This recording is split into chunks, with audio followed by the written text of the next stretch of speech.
Hello. How's everybody going? Internet is slow. So I apologize if it looks a little wonky, but I think we are as up and running as we're going to be. Chat is there. Let's do this chat. Let's do this chat as well. Just because. Create a dashboard. Stream manager. There. You throw that up over there. Beautiful. Okay. Kill Bill. Kill Bill? Oh, yeah, because 28 years later. Yeah. Okay, I was going to say Kill Bill wasn't the last thing we did, was it? But no, that makes some semblance of sense. D. Marion did it! He is the first person to subscribe for 2 years in a row, and I completely failed you. I don't have anything new for that achievement, but thank you so incredibly much, Dan. That is legitimately an achievement. I'm blown away by your generosity and your dedication and your willingness to put up with me. How are you doing, sir? Hello, Dingo. How are you, buddy? Hopefully you're doing well. Let's see. There's 3 movies in this one, so we need to add row above. Nope, that's incorrect. Not that. This. Let's do this. Row below. Nice. Okay. Wonderful D. How you doing, sir? Good to have you here. Knives out. Glass onion. And what's the third one? Wake up, dead man. Up, dead man. All right, we are quickly getting to a good place.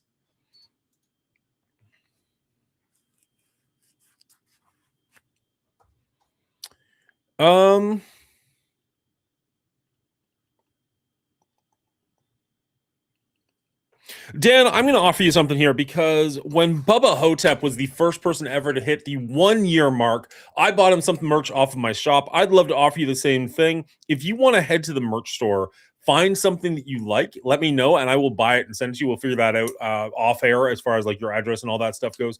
But if there's anything you'd like from my shop, consider it yours for free. I'll pay for it. That's totally fine. If there's not, because I totally get it, that's totally fine too. But I want to offer you something because 2 years hanging out here, every stream or most streams, I'm legitimately blown away by that. Like that kind of, as you can tell, I don't have something ready for it because I was not anticipating anybody ever actually getting there. Because yeah, believe in yourself. Woo!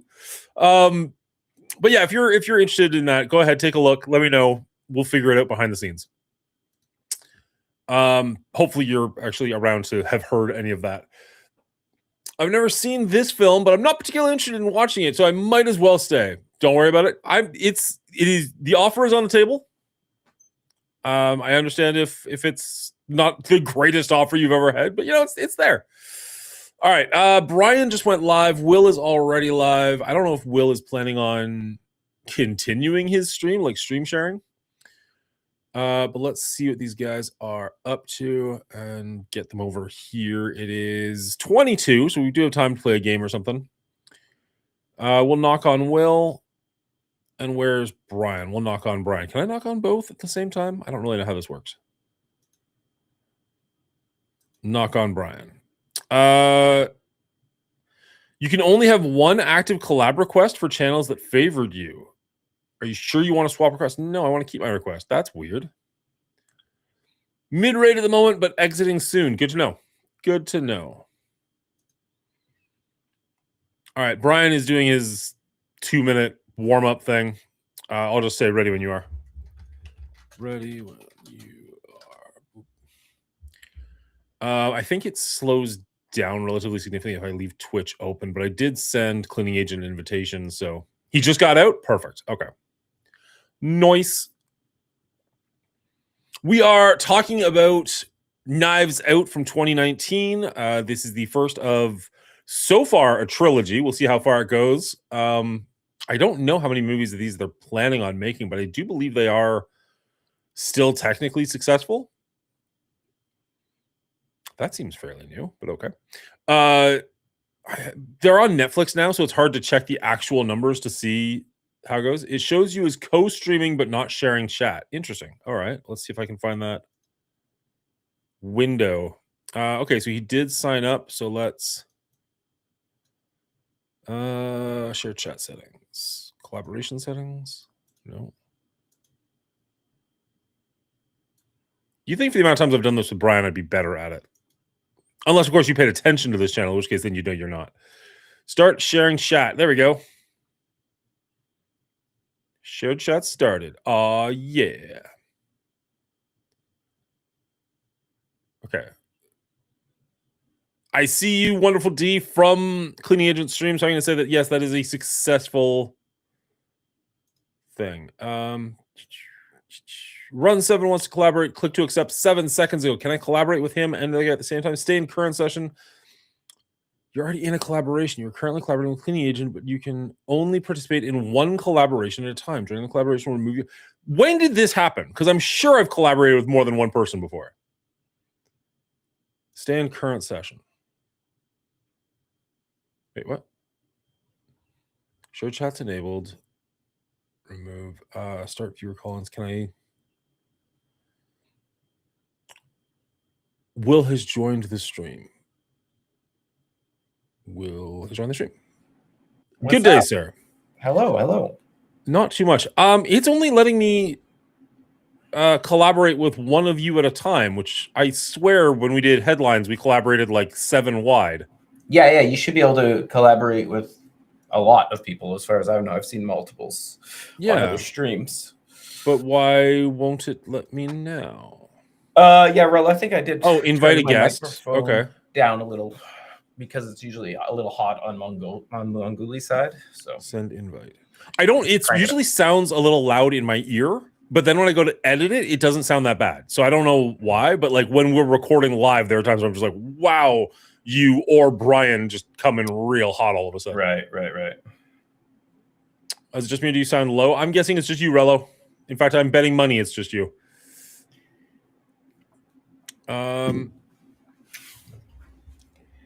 Twitch is being weird. He's in raid. I saw he was. Oh, wait, what? Oh, he's in topside. You invite. He's not topside yet, but he's playing. Yeah, he's like he's going to be. Yeah. It's a Rello problem. I agree.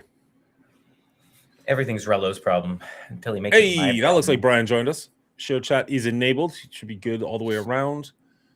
But I have him muted, so I won't hear him until he actually joins in Restream. Did I hear we were going to do a drawing game? I think so. What do we do here? Does he just go full screen on this? Is that what he does? I think so. I've never been on his side of the screen. I couldn't tell you. I don't know. We'll just do this, chat. I don't know. And maybe turn off me. We don't need multiple of me. One of me is too many, to be honest. More than enough, yes. Thank you. All right. I'm going to close run 7. How you doing, Dan? I'm doing well. How are you? Good day, sir. Good. No complaints. Ooh, he's got the knives. Nice. That checks out. It definitely aims directly at his person. Took me a while to find one that was nice and clean and had good resolution and didn't have 007's face in the middle of it. Oh, yeah. I think I'm going to need IMDb to get these names right today. There are a lot of interesting names on this one. I definitely have IMDb open in one of my many windows somewhere.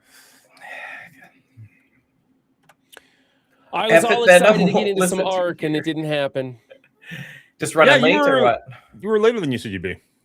Yeah, I had black paint all over my hands from a job I just finished up today, and I just needed to get it off. So I used some thinner and stuff, and it just took me a while to get cleaned up a little bit, change my clothes and stuff. Cool. Fair. So, but I'm here now, and we're ready to do this. What's the plan? Catch me up to speed here. I've got my whiteboard ready to go. Are we going to do the movie Pictionary thing? Movie Pictionary. Okay, let me grab some clean white sheets of paper. There's something. And a pen. Yeah, I'm good. Cool. Chat, if anybody wants to give a suggestion, you can reach out to me in the Discord, or Will or Brian. If you want to try and force one of these guys to draw something, we'll probably go around the board twice, maybe 3 times, but how quickly this goes. We'll see how it happens. Yeah. It's exactly what the name says. It is Pictionary, but it has to be movies that we are drawing. Brian, do you want to go first if we give you something to draw? Yes, because I don't have any movies in mind yet. Excellent. Excellent. Do I? Not really. And you're gonna send that to me in Discord. Yeah, that's probably the easiest way to just do it Okay. without it Yeah, it's easy. getting around. Will, do you have a one in mind off the top of your head? Your one off the dome? Yeah, I can send one to him. You betcha. Done. Also, I don't know where you are. It's been a minute since we've talked, just the two of us. Where I am? Well, like on my list, like Oh, I see. Yes. like our rating is at the very top, but then I don't know where individually you guys are. Me and Brian, we chat all the time. Wow, that's We so talk rude. late into the hours of the night all the time. Yeah. Oh, I see how it is. All right. It's funny because I was looking for Brian's name. It's Run7 on Discord. All right, here we go. Ready, Brian? Yeah, I'm ready. Here is your title. Okay, going in. Audience, you are welcome to join in. I'm going to try and guess this one. See if you can get it before I do. Okay. Oh, he seems interested. Oh yeah, it's great. I should really be thinking about a movie title coming up. Yeah, I see it. Yep.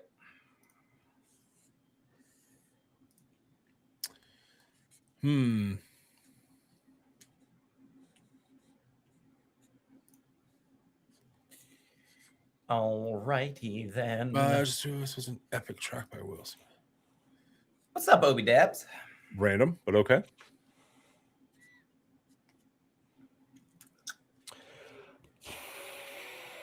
Always a good sign. It's good. It's good. I like it. This is really hard. No, you got this.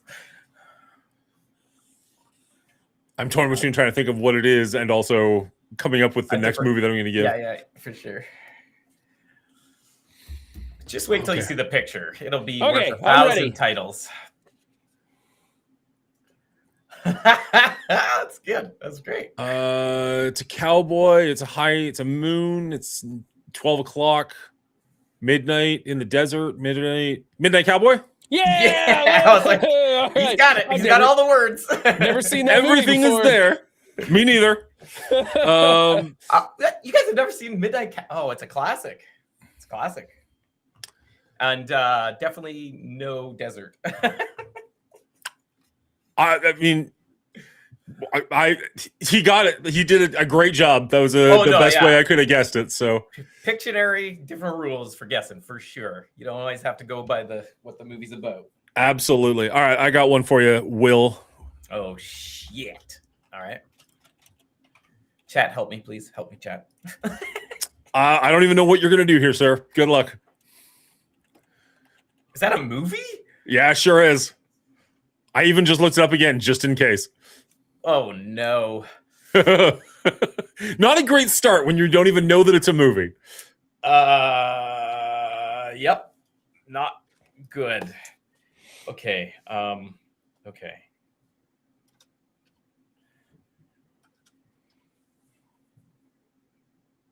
Is it a movie?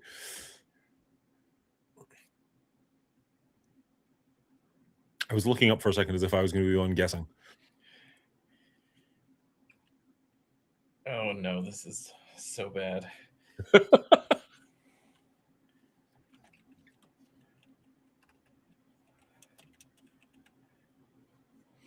I'm getting mine ready to send you guys. This Great. is so That's bad. All right, I'm good. Oh, this is I am. horrible. I mean, I don't want to give any clues, but I'll say things after this. After somebody guesses it, if somebody guesses it, I'm so curious what you're going to do. I don't even know what I'm doing. This is so stupid. You're welcome. Love you, buddy.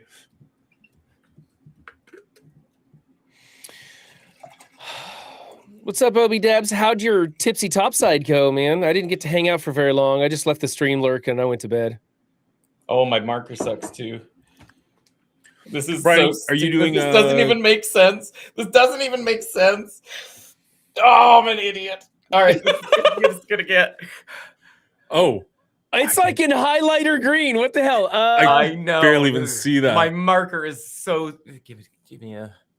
Turn that off. That'll help. Here, I'll put you big screen. 1 second. Let me see. that help at all? Ew. Oh, this is X-Men. That's Cyclops, right on the left. Jean Grey on the right, and there's their baby in the middle. So, who's their baby? Yeah, who's their baby though? I don't know. It's not bad. It's not bad. I know, but it's not great. I cut my addiction to Marvel long enough ago that I don't remember who their baby is. Focus less on the baby and more on what the baby represents. Isn't that the guy from Deadpool? Shit. So bad. Less on the baby? You want me to focus less on the baby? Why are there 3 arrows pointing at the baby then? No. What the baby represents, but you're not trying to guess the baby's name. Like it's not the baby's name. Okay.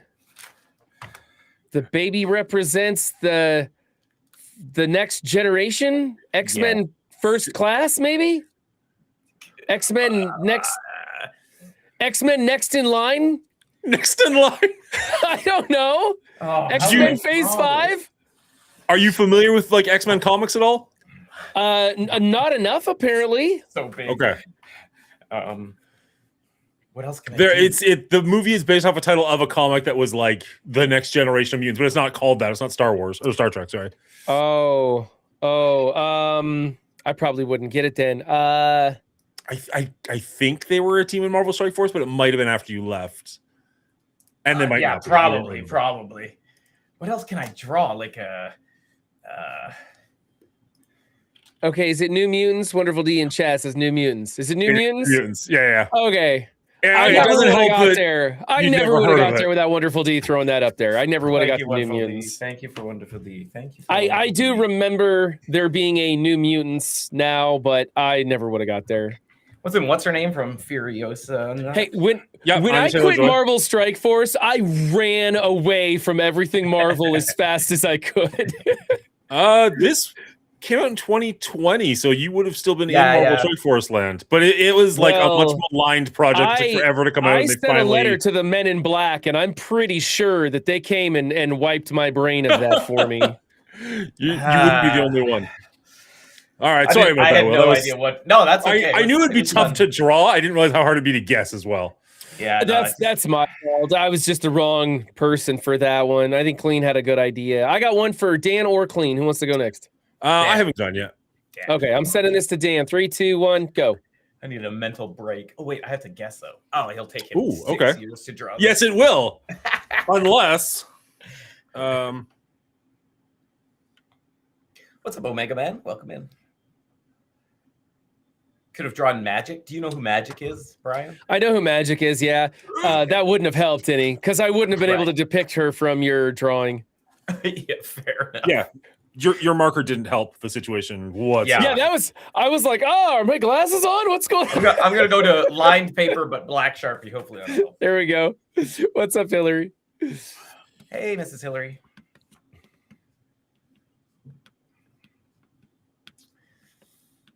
Oh. I'm excited to talk about this movie tonight, guys. I really am. I also am intrigued by what your thoughts are, Brian and Dan. This is not a movie I would normally watch a lot of times, but I have now seen it 4 times. I heard you mention you've seen it like 3 or 4 times. That's wild. It's not something I would normally repeat watch, but just for whatever reason, I've now seen it 4 times. So interesting. Okay, I have 2 ideas. If this doesn't do it, I got another one in the works. But on the off chance that's going to be enough to give it away, there will be blood. Yeah. Oh my gosh, that was. I really thought that would still did a little bit longer than that. There was a moment there where I thought Brian was guessing and Will looked confused because Will had given me the movie. He's like, why did you draw that? I'm like, oh crap, what's wrong? I mean, I know Daniel Day-Lewis when I see him, okay? Even in stick figure form. Even the in other stick one, figure. like if you didn't get it from that, I was going to try and draw like a milkshake with a really long straw. I drink your milkshake. I drink it up. Very nice. Very nice. All right. All right. So that would be Will for Brian. I can do one for Brian. Yes. Unless you want revenge on me, and we can switch directions. Yeah. Let's switch directions because We'll give Okay. one to each of us in that. Okay, you want me to send one to Will? Sure. Yeah. Okay. All right. 3, 2, 1. Oh boy, what is this? That should be challenging for you, Will. I'm hoping. You're pretty darn good at this game, so I'm hoping this will hang you up a little bit. I've seen this. I don't remember it though. Okay, let's. Okay, I've got one for Brian. I don't know if this is going to be any good at all. What's up, B Rich?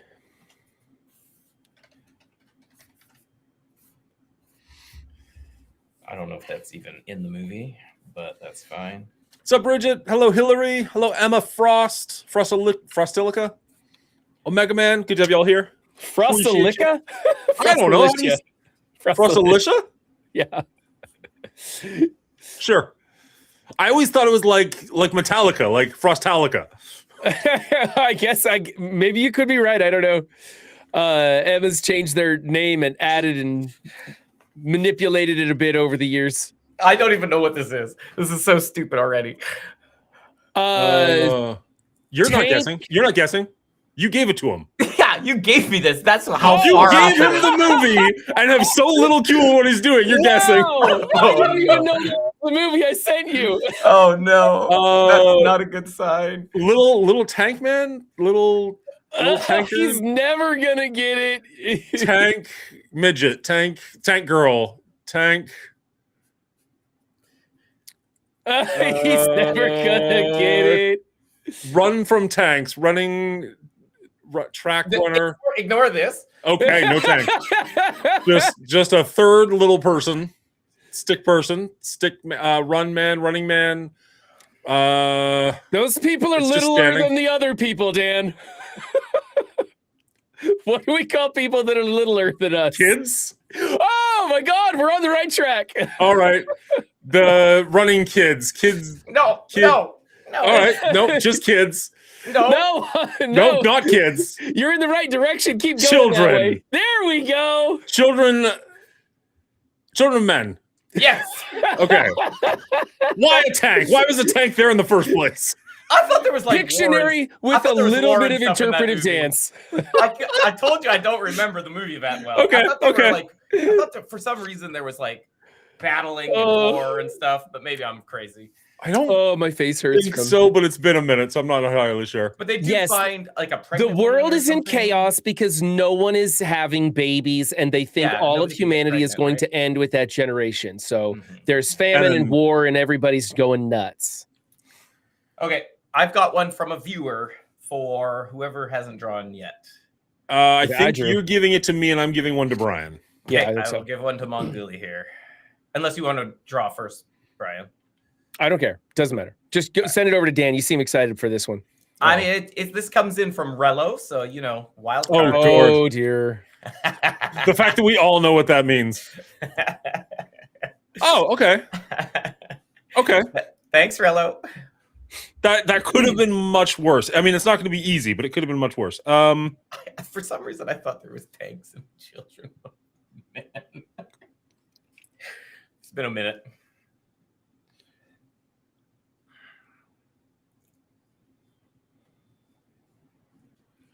Don't know why I'm focusing on this so much. Let's go. There's 3 Knives Out movies, is that right? Currently, yes. Yes. Yes. I've only seen the one, so. And speaking of the movies, this Sunday I will not be doing a watch party because it's Super Bowl Sunday. I am going to try and host a watch party at 7 Central on Saturday night. I think I'll just go ahead and do the next Knives Out. That's so funny. That's an ant on a leaf. Yeah. Is that a cigarette above him? Nope. Yeah, it's a magic wand. An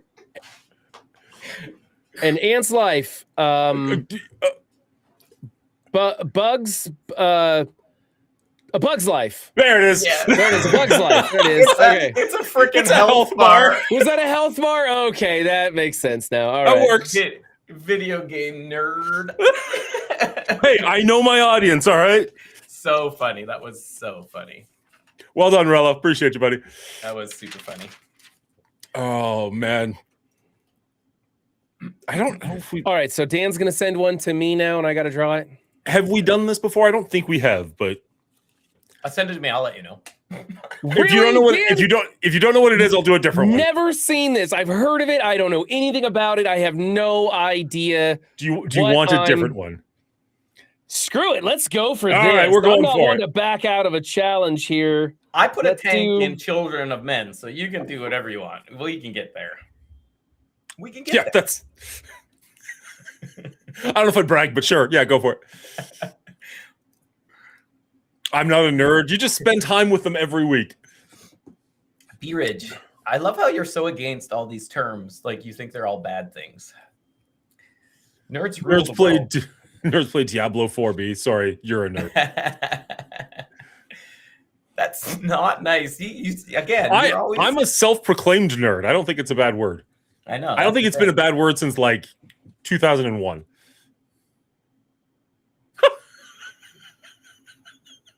I know nothing about this movie.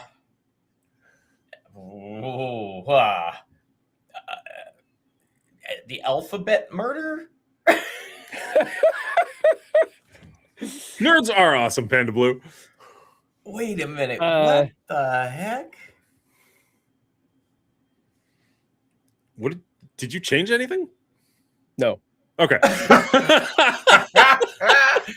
Lady, woman, girl interrupted, girl, clueless, clue.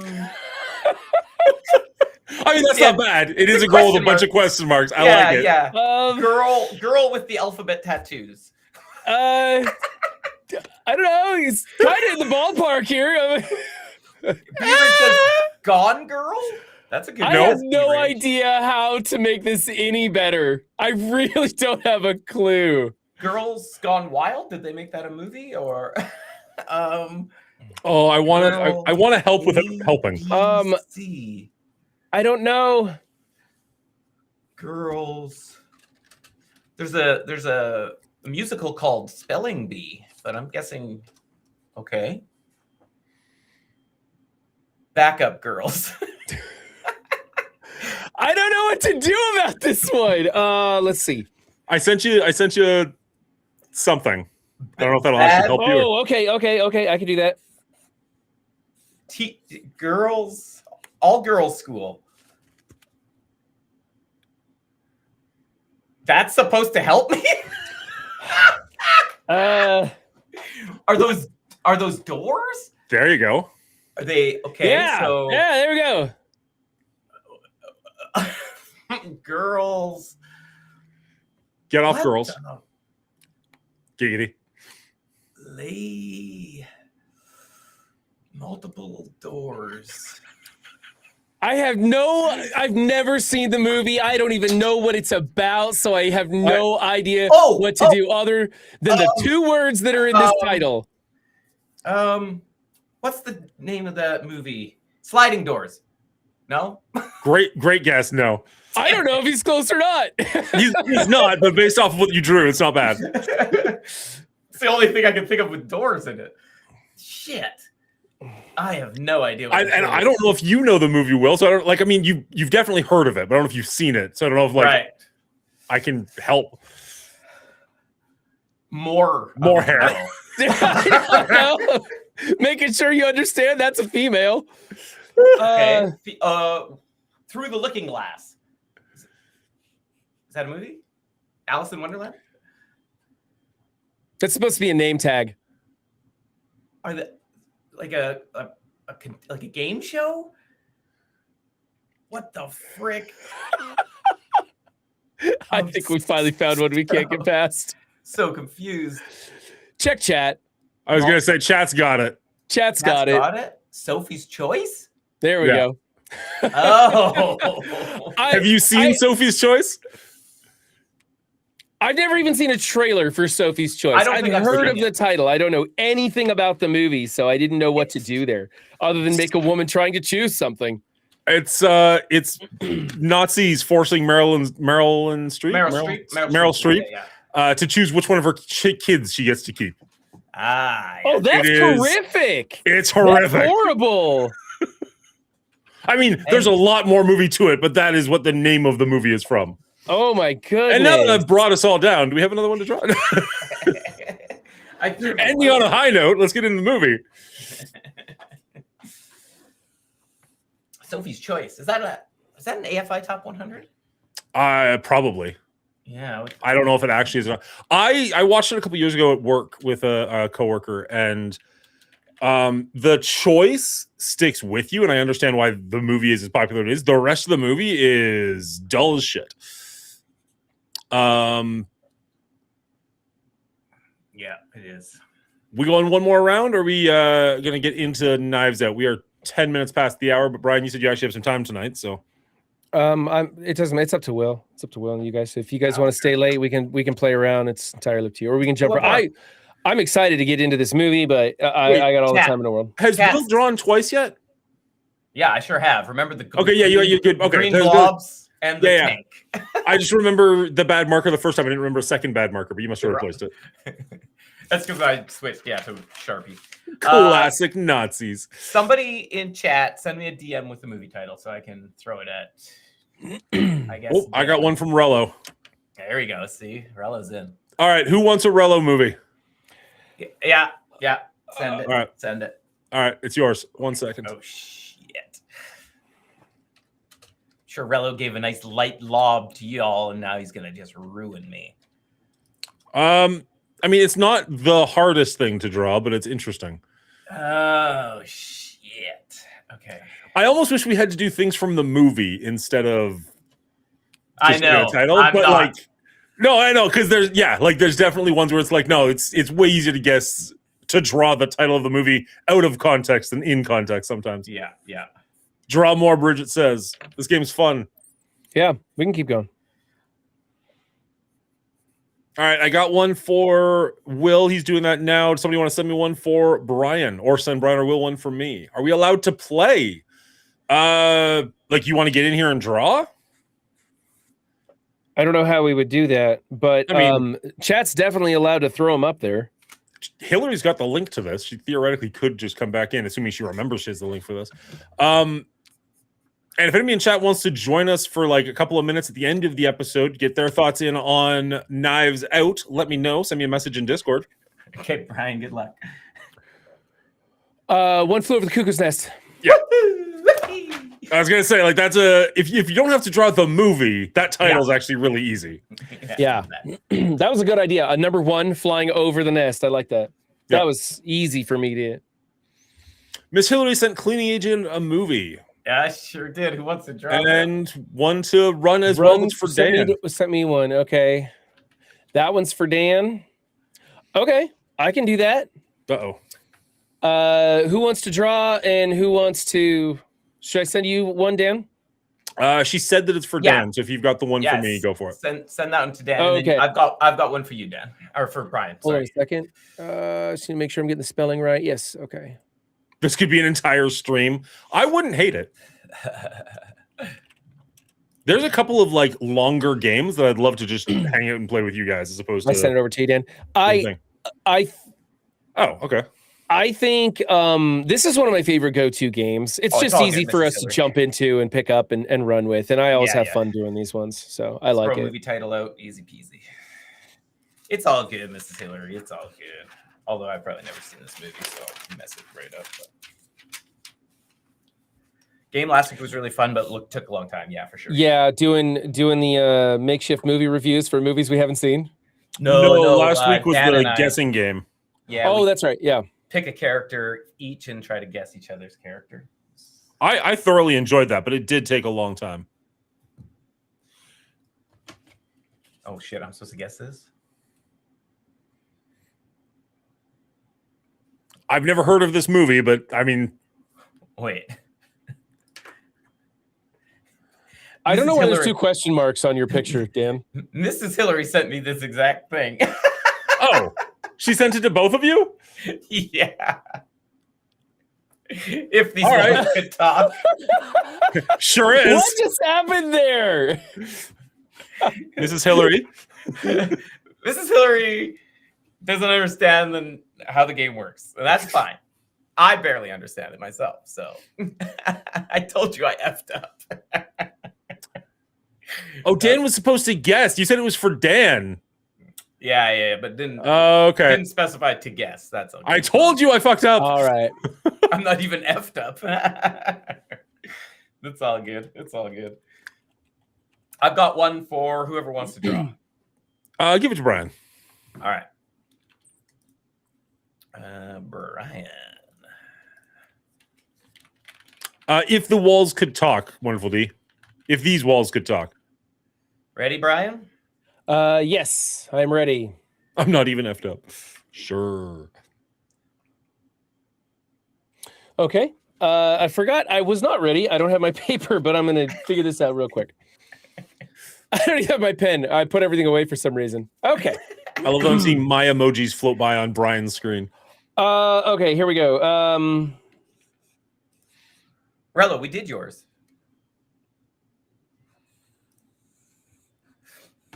Are you working, Rello? Because we did both of your submissions and knocked them out of the park. Oh, Mrs. Hilly just woke up. There you go. That's good enough as excuse as any.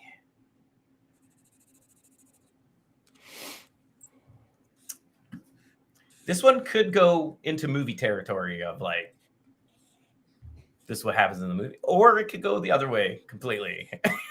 I don't know. It'd be a lot harder to draw a scene from the movie if A, you've never seen the movie, or B, the person guessing has never seen the movie. True. I know what you did last summer. Exactly. I love it. I love the rain slick and the hook. Yeah. What? Very nice. What? That didn't help at all? It didn't hurt. I mean, Jennifer loves you. It never hurts. That's what I remember from the movie. Yeah. Yep. Okay. I've right. got one, or what are we doing? I think we should Send it my way. My last one was a okay. little kiboshed. Oh, yeah. Okay. Yeah. Well, one more. All right. I've got one. I'm going to send this over to Dan. Oh, shit. That means I have to guess. I always forget I have to do something in this. There you go, Dan. Ooh. Okay.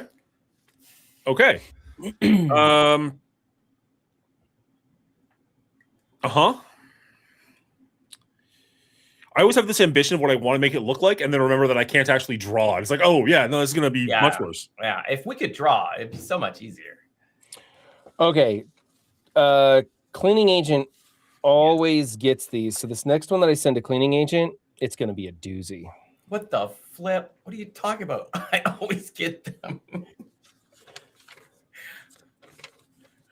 Your art skills know no bounds. I just don't Are have any you blank paper. kidding me right now? Have you seen my stick figures today? They've been horrendous.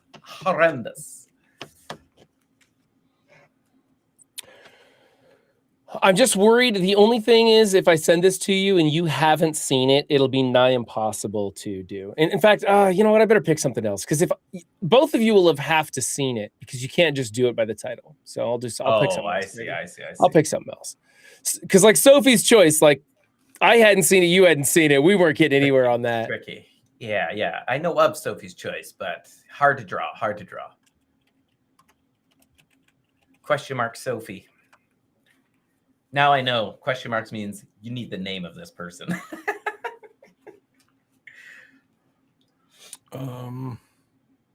You giving us a Da Vinci over there, or what? A real work of art, Dan? Maybe. I love how much time Dan takes just to show us stick figures. Fuck you. You know, like you're 100% right, but also like. I'm telling you, I enjoy it. It wasn't a dig. It was all love. I don't know if this is going to make any sense at all. Let's go for it.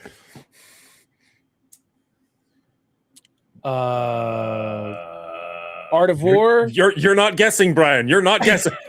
Oh, it's my book. It's my movie again. Whoops.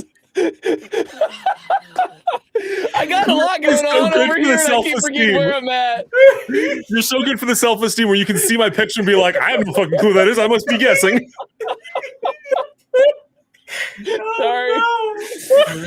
Art of War wasn't a bad guess, by the That's way. a great guess. Great guess. I was leaning more towards Dungeons and Dragons, but Fuck, that's not bad to you.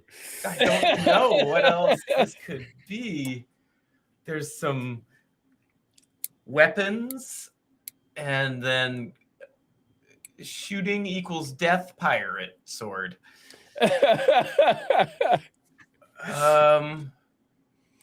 It's Is it more just of called, a is it just weapons? No. No. that'd be pretty good. It's more of a generalization of what's in the book. What's in the book? What's in the book? What's in the book? What's in the book? I don't know if that'll help. I was going to draw something else, but honestly, it'll just take a while. I don't know if it'll help anything. This took a while, Shut to up. be honest. Weapons. All kinds of weapons and a skull and crossbones. Deadly book weapons. The book of weapons. What the hell? Wonderful D says War and Peace. The book.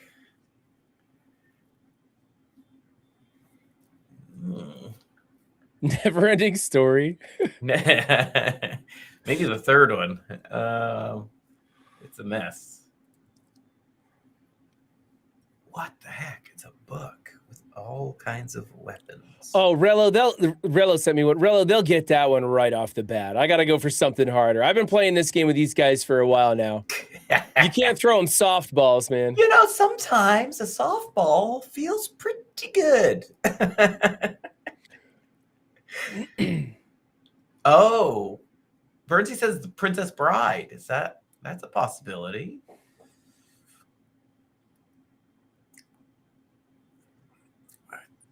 Dan's just in the zone right now, though.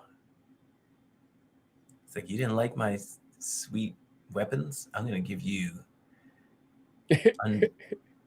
undeniable. He's Oh, painting this with is- watercolors this is- over there. This is deniable. Oh, shoot. Send it my way, Mrs. Hillary. And I'll get Brian to draw it. I do not know if this is better. Okay. I get that. Yeah. Okay. So it's like the evolution of weapons through time. I think it's a much better picture, Dan. Yeah. I get this one. Oh man, what is it? Just though? Any one of us, Hillary, but just one of us. Yeah. She sends it to all three. Whoever guesses first gets it. What is this? I don't know what this is. Rock of Ages. Wait, what? No. No. I have no idea what this is. It's probably Present really day good. is not on the picture. It's all behind us. Yeah, that's great. So is the world end? Judgment Day. History of the World Part 1, says Bernsey. Burnsy's closer than anybody's gotten so far. Oh, man. Time Bandits? I don't think so. Nope. Bernsey All has out. one of the words. It's not a movie. History of Violence. There K-Stat we got go. it. Thank you, There we K-Stat. Nice. Okay. History of okay. violence, yes. It was trying to be a history book with violence and whatnot in it, and that I clearly was not understand. working. I like I the understand the timeline, book. Dan. That made a lot more sense, that second one. Nice. All right. But still wrong. Hilly sent something to one of you to give it to the other. I don't have anything on mine. don't I have anything stuff I on could mine. give to people. I have something in mind. Go for it. Give Will one. Okay, Will, I'm gonna Yeah. send you one. Good Lord. Oh, Lordy. There you go.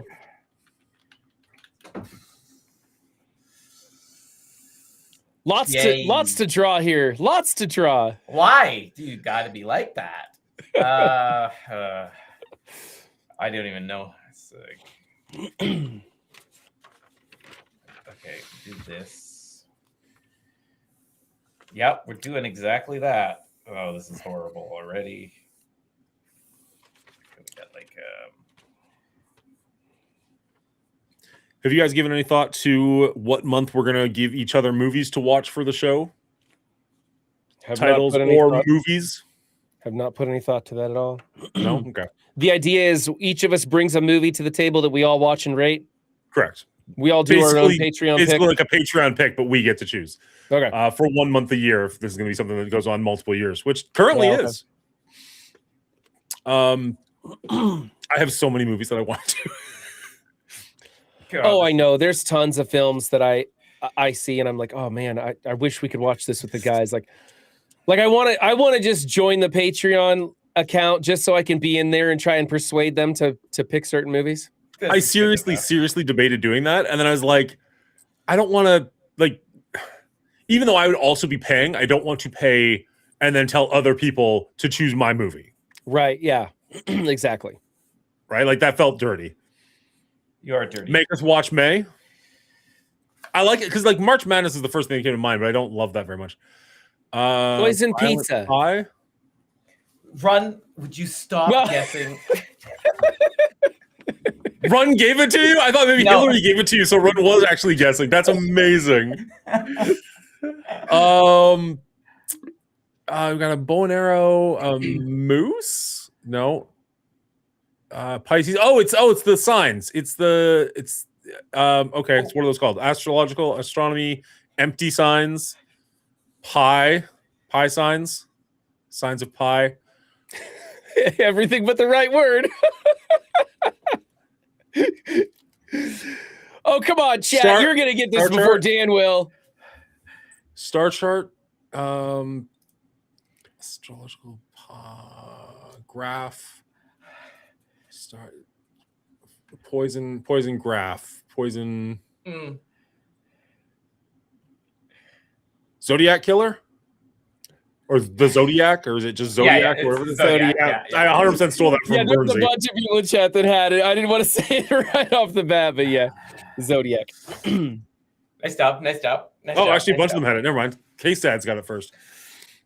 All right. I like that. Actually, yeah, if people in chat sent them to us individually, then two of us could guess and we can try and go against each other. That's actually Okay. better.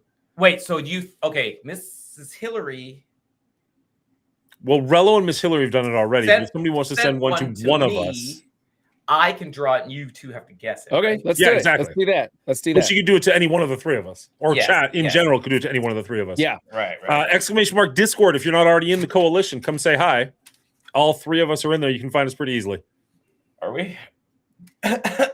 You refuse to join, but you're still technically in that Discord. I am. Yes, I am. You can find me there. I'm around. Thanks, Hillary. This is okay. I don't know if you spelled that wrong or if that actually isn't a link. I assumed it should be a link. I think it's spelled wrong. Yeah. Here, let me.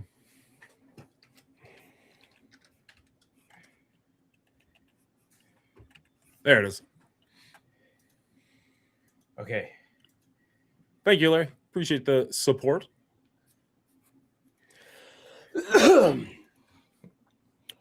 Running Man. Walking the long walk. The Done. whatever the Stephen King one is. Oh, No, you got it. man.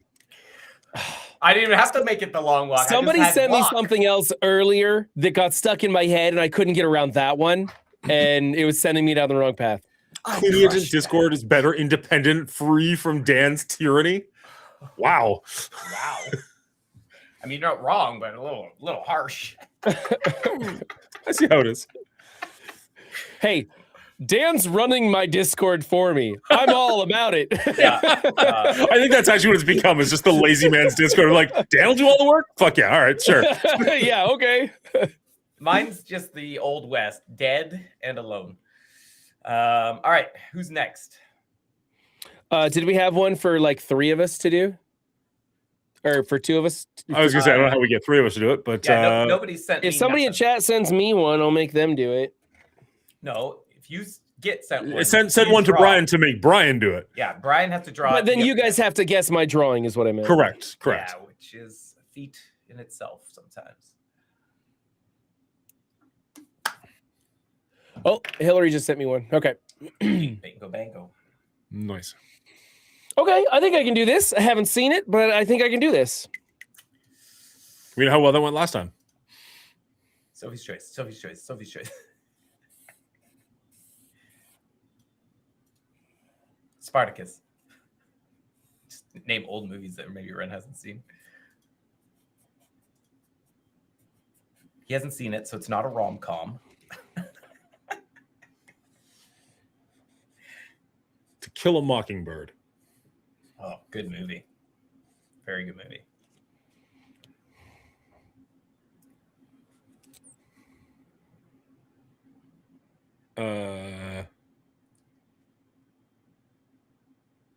I mean, Home Alone, but you've seen that. A lot. He probably Yeah. saw it yesterday. Jehovah's Witnesses. They're leaving home. Two people leaving home. Um, Far from home. No, they're still pretty close.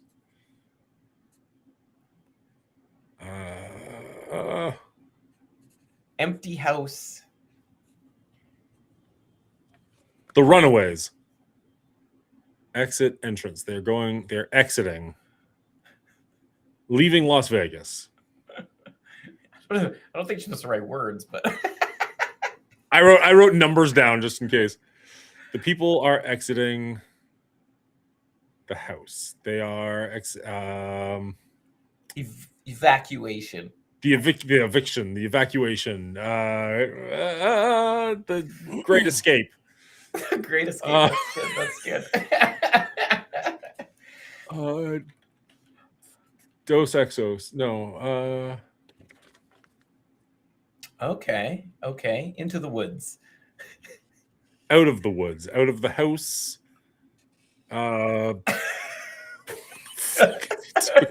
Trying to draw without seeing it is good. That's so hard, especially my camera. Oh my god. Yeah. No house. No home. Into the wild. Exiting civilization, exiting suburbia, entering. Are they entering? They're exiting the house. Are they entering the wild? No entrance. Okay, exit. First exit on your left. Exit. Oh, forget exit, for crying out loud. I wrote the word on there. That's not part of it. Leave. The Great Outdoors. We watched that, didn't we? RV there yet? RV there is a good video game. We'll get there when we get there. Says the guy who drew a health bar. Yeah.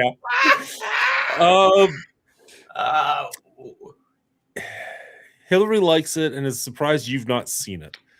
I don't know if that's actually a clue. The Great Escape, The Great Outdoors. Come on, Chad, help him out. I did good this time. That or Run did bad. That we are yet to see. Between the ferns, between the pines, into the woods, into the forests, out of the ferns. I'm running out of paper to draw on here. Burnsy says he honestly has no idea. The place between the pines.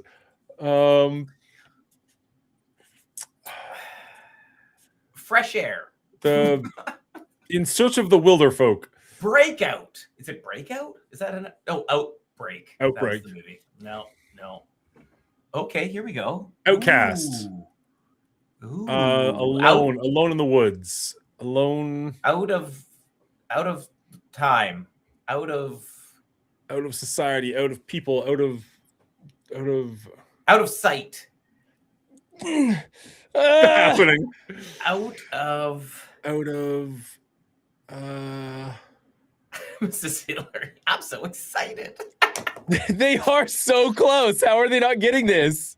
Out of Outsiders? There we go. K-Stads again. K-Stads again. Outsiders. Outsiders. Is that like the really young Tom Cruise and Ralph Macchio and Hell if I know. I never saw that one either. Fair I enough. think That's it's just the making it so Cruise. hard. wow, that was tough. All right, 9:30. Should we jump into this movie? Yeah, let's do it. Yeah, let's. I do mean, it. I'm thoroughly enjoying this, but at some point we do need to review Knives Out. Yes, indeed. Should Should've have drawn drawn a a Pony Boy. Pony Boy. Disaster. Shit. All right, well, I'm tossing it to you.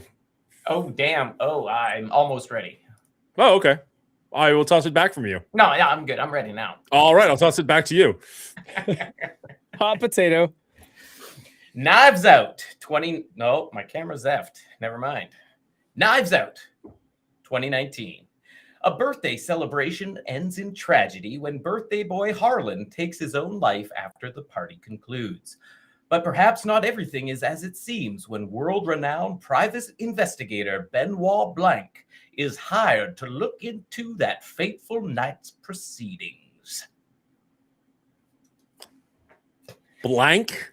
Benoit Blanc? Blanc. Blanc, pretty close. Whatever. It's fine. Just because French is my second language.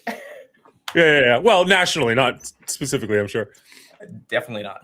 No. Hello, everybody, and welcome back to our rating, the show where I take a movie franchise, break it down by individual movie, give it an overall score, and throw it back up on the board. This week, I am joined with my two co-hosts, Brian and Will. Brian, how are you doing today? I'm great, Dan. How you doing? Oh, I'm doing very well. Very excited to be discussing this one. Will, how are you doing? I'm looking forward to talking about this here movie. I am hoping you're not doing that the whole time. Now, this movie came out in 2019. I believe this one did go to the theaters, although its sequels are purchased by Netflix, so they are on Netflix exclusively. Is this your first time watching this one, Will? Second time. I've seen it once before. And what about you, Brian? Yeah, this turns out to be my fourth time watching this movie. I didn't realize wow. I'd seen it so much, and I have just watched this a couple of weeks ago, but ended up throwing it up in the watch party and sat through it again. I'm glad I did. Nice. This is only my second time watching this one. Like Will, I assume you watched it fairly recently when it came out, and then again this week. Yes. I don't actually know when I watched it the first time. It wasn't like in theaters or anything. I didn't hear a lot about it. I just like somebody recommended it or something. I was put it on. And that was that. So I was watching a lot of movie-based podcasts when this came out, and it was all any of them were talking about. So I didn't see it in theaters. I watched till it was on Netflix or DVD or whatever it was, and I watched it, and I was like, "It's fine. It's pretty aggressively fine." I will say, watching it the second time, I actually enjoyed it more. So that was actually a fun surprise. Will, you and I talked behind the scenes last week, where I was saying, last week for the Patreon pick, we did Shutter Island, and I was saying, like, I prefer movies when they've got a twist ending, when you don't know the movie's going to have a twist ending and it kind of comes out of nowhere, as opposed to these like whodunits or like the Shutter Islands where you kind of like, you're in try and find all the puzzle pieces while you're watching it mode. So I think the fact that I already knew, well, I thought I knew what the twist was in this one. I think I was like, oh, I can just sit back and enjoy the performances and I know where it's going. And then it still had twists and turns that I'd forgotten about. And I was like, wait, where is this going? And I found it sucking me in a lot more the second time than it did the first. Helps that there was a 6-year gap there. But regardless, did you find that at all on your second viewing? I think there was like little things that I picked up here and there. Again, similar to Shutter Island, there's a lot of detail put into this movie, be it on the sets, the characters, what they're saying, how the story twists and turns. And so it is rewatchable for those elements. But, you know, I thought it was quite enjoyable both times. I just think the beauty of this movie, and I think maybe why it got such recognition at the time of release, was nobody really does a whodunit movie. It was more of like a TV tropey type thing, or, you know, lots of books, Agatha Christie, Murder, She Wrote stuff. But what Rian Johnson did in this was kind of flip the whodunit on its head and made it into a cat and mouse half an hour into the movie, and then kind of flip back to a whodunit at the end. So it was kind of an interesting take on the whole genre, and I appreciated that. Yeah, I really liked that, like, halfway through the movie, they just straight up tell you what happened. Or at least they leave things out so they can still sprinkle things in down the road, but essentially they tell you what happened right off the bat, and then it's like, oh, so now I know what's going on. And then they take the rug out from under you, be like, oh, I don't know what's going on. And then they show you a little bit more of what's going on. You're like, oh, okay, now what's happening? And they just kind of did that quite masterfully all the way through, to be perfectly honest. Brian, you've seen this a couple of times. How did this viewing hold up? Every time I watch it seems to get better because I notice more about it. I personally think, by the tone of your guys' voice, I think I'm going to come in way higher on a rating than you will. I think that this movie is drastically underrated in general. I think that this is not a masterpiece, but really close to it. I think that there is a lot of work put into this, and I think that every time you view it, you find more because there are layers to it. And I do love that you keep getting more information that changes the story you thought you already knew. And so as it comes out, you're constantly thinking that you know, because this is a movie. Like you said, Dan, you're going into it trying to figure out what's going on, knowing it's a whodunit mystery. Let's solve this thing. And you keep thinking you've got it figured out, and it keeps evolving. And I just really like that. I really like the plot in this, where they take you along for this ride. There's a ton to this. Yeah, I have to agree with you on that. I am going to just branch off for a second there and be like, the cast in this is worth watching on its own. Like, even Absolutely. if you know what the twist is or you don't care about murder mystery movies, the cast is so stacked and they're phenomenal. I think there was one line from Christopher Plummer where I was like, ugh. And other than that, the entire movie is just incredibly well done. Daniel Craig, very fun to watch. Chris Evans, very easy to watch. And Ana de Armas, I completely forgot she was in this. I forgot she was the lead character, I guess we can say. Incredible job. Toni Collette, like the list, the entire cast, just bananas good. Yeah, it's a stacked cast, and you can tell they're just loving it, right? Like, they're full in, and it just makes it all the better because of that. And kind of like, the Clues of the world, like, the characters are very tropey in a lot of ways. Not all characters, but a lot of the family. I mean, we're gonna spoil this movie, obviously, everybody. So if you haven't, we always do. Too bad. Go watch it. It won't ruin it, even if you know it all. Watching the movie, it's so well filmed. The cinematography is beautiful. I don't know who the cinematographer is off the top of my head, but like, this was all done digital, but it looks very nice, like almost film-like. Like, they took all aspects to make this look like just such a beautiful movie. But yeah, it's the classic whodunit. Like, it's all in one house at the beginning, and like all the tropes are in place, and then they just kind of flip it, and you're like, what is this? You're telling me everything? Like, but it's okay because you are rooting for the killer, because she's so good. Or you honest. Think you are. You are, because she's such a. It's so nice to see a good, truly, purely good character that you can actually still invest in, because a lot of times that can come across as like very one note and boring, but I didn't find that at all. Marta's character is fantastic in this. Okay, not only does Ana de Armas, do a phenomenal job. I thought her acting could not be better. I couldn't give her enough praise for some of the scenes when she's breaking down crying. She thinks that she's killed Harlan. There's other times when she is under pressure because they're going to question her, and she will, throw up if she lies. So she cannot lie. She cannot tell a lie in this movie. And so she's under pressure all the time. And the stress on her face as she navigates this. And like you said, Clean, she's a pure good character, and you're rooting for her to succeed in getting away with murder. It's amazing. It's really incredible. And one of the things that I noticed on my return to this is that there is not one single wasted line of dialogue in this entire film. Every single thing that you hear, even when it's in the background, is important. There's a scene where Marta is listening to Fran ramble on about poison and about her cousin over at the lab and all this stuff. And you're not even paying attention to it the first couple times you watch the movie. But later, that rambling had purpose and was important in the film. And you didn't even realize it at the time because you're thinking that this scene is about Marta being stressed and trying to dodge it and not paying any attention to this crazy woman. Literally from the first scene of the movie, which is just the opening showing the house at nighttime, you see the dogs running in slow motion. Right there, right from the start, it's a clue. Like everything in this movie is so precisely put into place, and I think Rian Johnson wrote and directed this, and he's a well-known lover of these kind of movies. Agatha Christie, Sherlock Holmes, like he loves it, and you can tell, like the details are in there.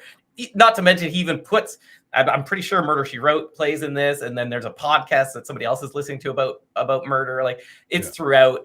They mentioned that he lives on a Clue board because the house looks like a set from Clue. The color schemes of the characters and stuff. Yes. Yeah. It's well done. It's very well done. Yeah, I was reading that the cast didn't have the full script because he didn't want people to actually know 100% what was going on. But the set designers had to, and we're going back to him constantly because like all of the clocks have to be very precisely timed for any of it to make any sense. So they're constantly like going back, like, okay, what is the time in this scene? What scene are we recording now? And like most of the cast doesn't know what's going on, but the crew had to be like directly on it to make sure like everything was in place. It just nailed it. I thought so much of this movie was really, really well done. Even it's amazing because there's a couple of things that would seem so out of place and so wrong.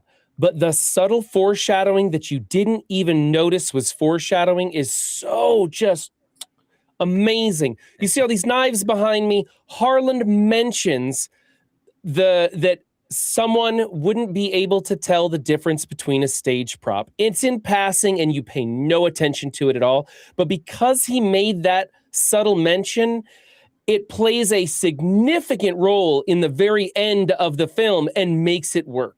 It's amazing. For the record, that was the only stage prop on there. He just got incredibly unlucky. Like any other knife and she's dead. No, for sure. But he could tell the difference, which is sure. funny, No, yeah, right? I get that. That was just that one moment of like, wait, did that just suck for him? Like, okay. Yeah. No, but it all just kind of plays in like these, even the baseball's journey. You know how Benoit Blanc talks about the rainbow's trajectory and natural endpoint or whatever the quote is. The baseball goes through that exact same journey, right? Because the cheating husband throws the baseball out the window. It goes into Blanc's hands, then goes to the dog, then goes back to Jamie Lee Curtis's, the wife's hands. She puts it back where she finds the note to find out she's being cheated on by her husband.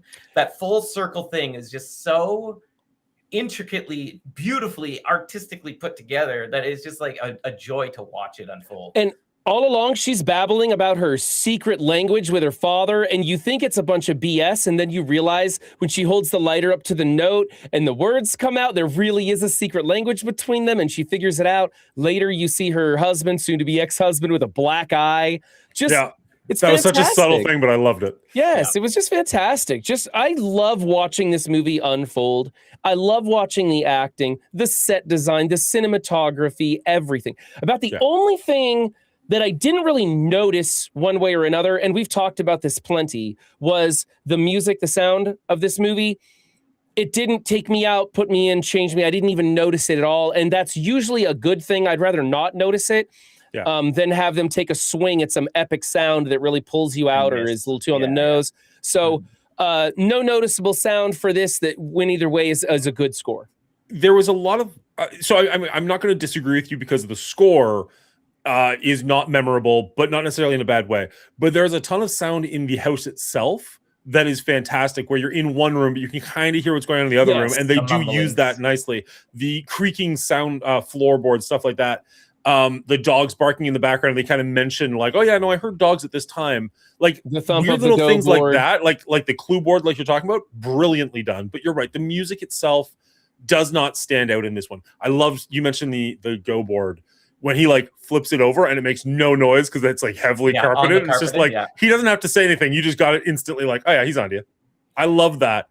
The mug at the very beginning, that is just like a throwaway nothing mug when it's like my house my rules, my coffee, something like that. Yeah. And it's just this nothing like garbage mug. You don't think anything of it.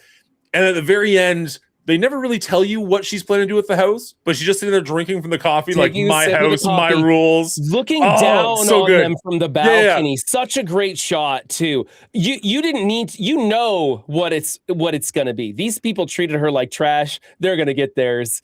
And the coffee mug tells you that in that scene. I thought it was just fantastic. And with the one exception of the daughter, Meg, Yes, Meg. they're with her- all awful to her, but they're also just awful to each other. Like Yes. Meg is the only person where you kind of think maybe she's a decent person in public. But Yeah. everybody else in this family, like, I mean, it's a trope of the genre. I get that. right. They're all awful, like legitimately awful. And I think most of them are just having a ball with it, like having a lot of fun playing those characters. Specifically, Chris Evans, who's been in Captain America land for a decade at this point, Yeah. and is finally getting to flex as something not only not Captain America, but like the antithesis of that, being the villain, being the jerk, telling people to eat shit.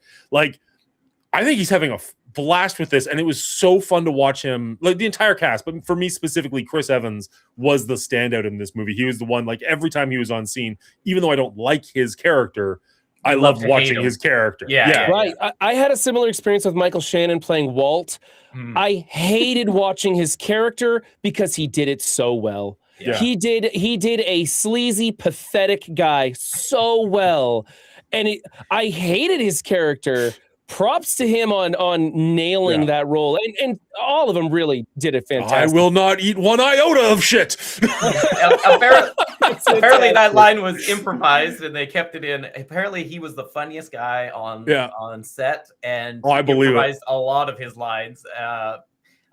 And Ryan Johnson, I guess, was really open to a lot of collaboration with the cast on this, which I appreciate as like a performance aspect of that, because it can really like help you further get into your character more, right? Absolutely. So that's really cool to hear some of those stories that the cast was like, oh, I was going to do it this way. I want to try that or whatever. And he's like, all right, let's do it. Like, he actually had to redo all of his shots for the end when Benoit Blanc is doing his like ending monologue. He was thinking of doing a lot of sharp cuts here and there, but he came in like fully memorized. He could have stage played that monologue. And so he just did a lot more longer shots on him and drawn out because he was just like so into the moment of the monologues itself. So it's just it's really cool when the collaborative process kind of takes over and you can see the great results of it. Yeah. Oh man. The other character I personally really enjoyed, much smaller character, but Frank Oz's lawyer, when he's coming in and trying to like explain to them what's going on, and they're like, "Well, what about this?" He's like, "Did you just Google that? Like, I know what I'm talking about." They're just like, "Well, maybe I did, but still, does it apply?" He's like, "Kinda, yeah." Like it gives you so many. Like, it's not only an incredibly funny movie, it's a well-crafted movie, and it does drop just enough seeds for what's going to come down the road. Like, he mentions the Slayer rule, I think it is, or the Slayer clause, like almost in passing. Like, that's the joke. He's just like, "Did you just Google that?" But it turns out Chris Evans also Googled that, and that's actually his plan for how he's going to discredit her and get the money at the end of the movie. I really like how much of this movie comes together. Mm-hmm. Yeah, It does. really It does come together really well. It does. It does a really good job of just like giving you enough to keep you wanting more, and they keep giving you more right up to the bitter end of it. Yeah, I'd had the ending wrong in my head. Like, I hadn't seen this one in 6 or 7 years whenever this one came out. And for some reason, I'd convinced myself that the laundromat scene was Chris Evans had kidnapped Ana de Armas and like they had to come and get her. And so I was waiting for that to show up, and then it was Fran, and I'm like, wait, what's happening? And it was just like, oh, I don't even know where this is going. And I've seen it. Interesting. Okay, that's on me, but still. And what a fantastic take that the lead character doesn't fall into the cliche trope of allowing the person to die to hide their guilt and so that they can succeed. She does the right thing and tries to save Fran's life. And because she did that, she succeeded in this game of Knives Out and won because she did the right thing. She took care of human beings and put other people before herself, even though she had money and everything else to lose or gain. She put that all aside and tried to save someone's life, making her even more of a character that you really like and care about. And so her succeeding because of that choice, it makes you, the viewer, feel good because you're invested in her and you're happy she does it and you want to see her exceed. And eventually she does because of that, even though you think she's going to lose because of it. Mm-hmm. Well, it shows like she's a nurse. She's working with this elderly gentleman, and it would be very easy to put your cynical glasses on and just be like, oh, well, she wants the money. And then at the end, she got the money. Maybe she did convince him. And that's just another way of showing you, like, no, she values human life, not money. She's not doing this for everything she does from the get is selfless, right? The only reason she goes along with Harlan's plan is because of her mom, right? Yeah. So she's not in it for the money from the jump. She finds out about that after. Yeah, she finds out about it. He tries not to, and he slits his throat in front of her. She's like, well, now it's a done deal. I'm not going to waste this opportunity. And the funniest part is she was right from the start, right? Yep. She was right to call the ambulance for Harlan. And if Harlan would have let her, everything would have been fine. Like, it's so crazy. Like, everything she did was right. Like, it was, she didn't do anything wrong. It was just nice to see a movie where we don't see a good person break bad. We see a good person stand on their laurels and follow through and be that person of humility and caring and whatever. And she makes it to the end and ends up getting the coffee cup. So I will, on top of that, because those are all good points, but on top of that, I'll also say, I also really like there was no like love interest aspect to this. Because like you've got Ana de Armas and Chris Evans are both like incredibly gorgeous people. They're together. She's confiding in him. Like he's a jerk and she knows it, but it would have been so easy for him to try and manipulate her or use her or get something from her. And I'm just glad they just stayed entirely clear of that. Yeah. And honestly, like again, Ana de Armas is freaking gorgeous, and they don't even sexualize her in this movie at all. Like there's no point where she's any, that was gonna be the bad poor wording, but any less of a person. Like she is a doctor. She's acting like a doctor the entire time. Or she's a nurse, I guess. But you know what I mean? She has a naturally sad, guilty look, like a pouty kind of face about her just naturally. And they really like honed in on that with the camera angles and the lighting to really, really push that angle on her. Just the perfect, absolutely perfect role for her in this film. And I think that the casting of this film is phenomenal and could not be done any better. Even the little Nazi masturbating kid was hilarious. Even though he wasn't ever really doing what they said he was doing. He was just on his phone in the bathroom, basically. Yeah. But it was kind of funny that he never really tried to deny any of it either. No, but he was a douchebag too, because he was yelling at Marta as well once she got the money. So he was also a douche, but it is what it is. Yeah, I know the name Ana de Armas, but I don't think I've seen anything in that she's been in other than this. And now I'm actually kind of curious to go check more of her things out because she really surprised me. Like you're not wrong. Like her look for this, her acting ability, like it really, she nailed that character. And I kind of want to see more of her in more, whatever. Shut up, Will. We're moving on. I didn't say anything. I agree. She's a talented actor. Yeah. And honestly, again, I'm just going to keep going back to Chris Evans. I really enjoyed him in this film, and I've enjoyed him. Honestly, I enjoy him as Captain America as well. But even in some of the lesser known movies that I've seen him in some of the more independent movies that he does, he's so freaking talented. Like he's such a solid actor, and there's a reason you love him so much as Captain America, which is by all intents and purposes a very dull character. Yeah, but he makes it his own. He does a really good job with it, and I would watch him in almost anything. And this movie just solidified that for me. I can't tell who you're more interested in, to be honest. Isn't he in Honey Don't? Doesn't he play in Honey Don't? I think familiar with that. Someone told me to check that movie out. I do believe it stars Chris Evans, or he's the co-star in it. So that's one I'm going to be checking out. Because I agree, I like Chris Evans too, and just about everything he does. Yeah, Max Carnage, I might be a little smitten. I'm not even going to deny it. Absolutely. I'm ready to rate this thing if you guys are. There's a movie. Sorry, this can get cut. We can go to the ratings. There is a movie before Captain America, I want to say. I don't even know that I knew who Chris Evans was when it came out. Just called London, where Chris Evans is playing kind of like a loser, I think maybe a junkie at a party. It's one of those movies that takes place entirely in one scene. And essentially, like, his girlfriend breaks up with him before moving away. He goes to like see her at this party, but he spends most of the party in the bathroom. And it's like, Jessica Biel is the girlfriend. She comes in and talks to him. Her friend talks to him. Who's the action star? You know what I mean? Jason Statham is in it, but it's like, it basically takes place in the bathroom, and he's just like, can you go talk to her? Like, I really want to get back to her. It sounds lame as I'm describing it, but I promise you it's a really interesting movie. As far as like, I really like those contained movies. Right. He does a great job in it. It's really interesting. I really enjoy that one. London, if anybody's curious to check it out. But it is an independent film from, I'm going to say like 2005. So I don't know how readily available it'll be for most people. Max Carnage, we're doing the whole franchise. Yeah, that's how this generally works. So Saturday we'll be viewing the next Knives Out. Is it Onion or is it The Dead Man? Glass Onion is next, and then Wake Up Dead Man is the third. I will be hosting Glass Onion Saturday night at 7 p.m. Central in the watch party to chaperone, to bring in the next edition of the films here. My words are failing me today. I'm glad we're cutting all this out. We ready to rate this thing?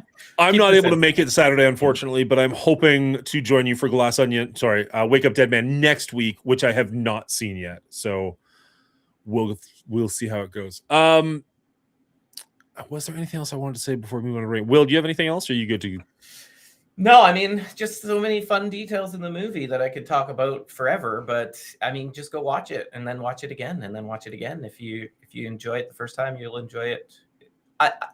I believe this movie succeeded where Shutter Island failed, in the fact that this movie is rewatchable for all the fun details in the movie. Whereas I didn't find Shutter Island, maybe it's just not a fun movie, you know, where this one is fun. This one is fun. It's funny, but it's also serious. It's got the dark moments. It can turn on a dime. There's times when you're like, oh, dang, what's going to happen now, right? But characters that you love and hate and love to hate. Exactly. So I just find that this one is like so much more rewatchable than something like Shutter Island, where maybe you watch it twice and you call it good on that one. Yeah. So there's a scene in Shutter Island. So you're talking about how like everything in this movie plays off of itself and builds to something else. And even the throwaway lines aren't throwaway lines. Correct me if I'm wrong, because I would love to be wrong on this. When we were watching Shutter Island at the very beginning, when he's kind of going through the asylum, still pretending to be a marshal, you see a very thin old woman who just kind of does this. Mm-hmm. Yes.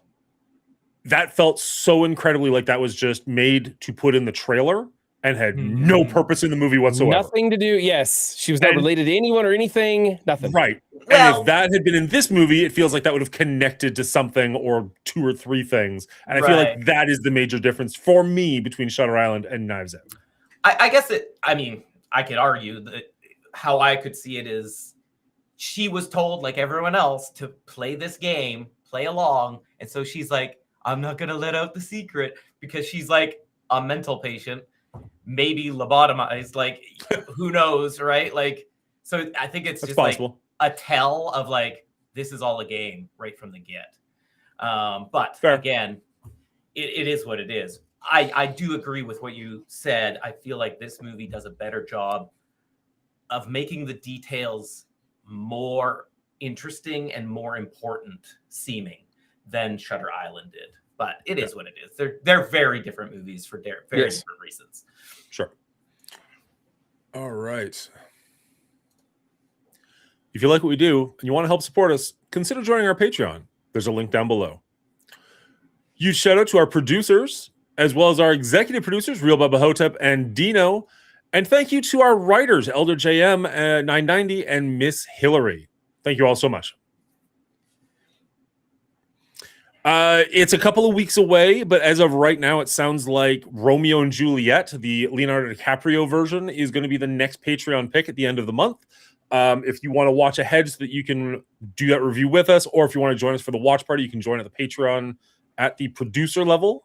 Brian here is trying to get a watch party going every single week, which is incredible of him.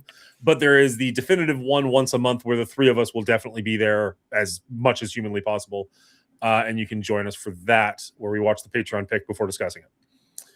All right, Brian, the floor is yours.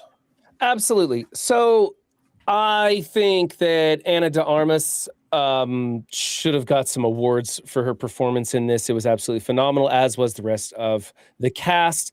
Couldn't have been cast any better. I love this movie from start to finish, and every time I watch it, I glean a little bit more and realize just how great this was done. I said it early on. I'm going to say it again. I do think this movie is underrated. I don't think that people are appreciating it for how well done it is. I'm giving this movie an 89, which I think anything that's 90 and above is a masterpiece. So this is as close as you can get to a masterpiece without being an actual masterpiece. I have very little critique to do to this movie. It was just great. It's a wonderful whodunit that there's going to be twists and it still catches you up. So fantastic. Go see this one. Very nice. All right. So unlike Brian, this was only my second time checking this one out. And the first time that I watched this, I'd seen a lot of movie podcasts. Everybody was raving about this movie. I think it was up for some Oscar buzz or nominations at the time. So I went into this with a very, very high expectations, and I didn't love it. I didn't really care for it all that much, to be honest. So this is one that I kind of wrote off. I did end up watching Glass Onion. We'll get to that next week. Have not seen Wake Up Dead Man yet.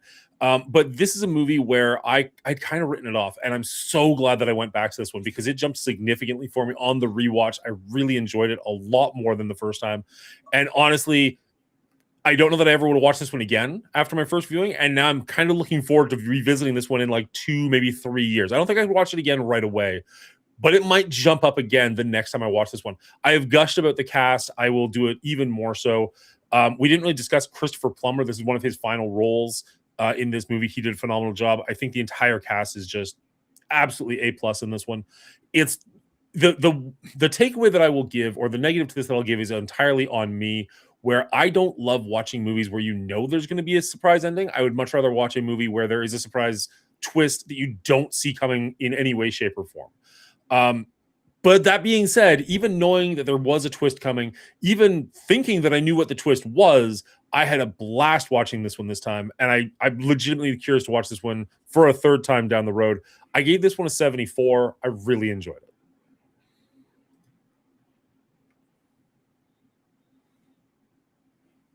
Nice. Well, let me start by just doing a little shout out again to Chris Plummer. We talked about him in Clean's Canadian shout out when we watched Sound of Music. Now he's back and still Canadian as ever, and obviously talented as ever. So that being said, yes, all the cast in this movie is fantastic. Love, love, love it. We didn't even really talk about the,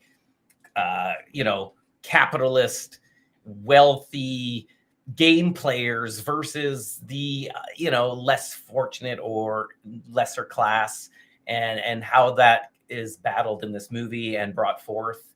But it's there, and I like the way it plays out in this movie. How the Trombley family thinks they're better than everyone, and even the Harlan, his whole goal was to switch the way he was doing things, cut his family loose, so that in the end they would better their lives.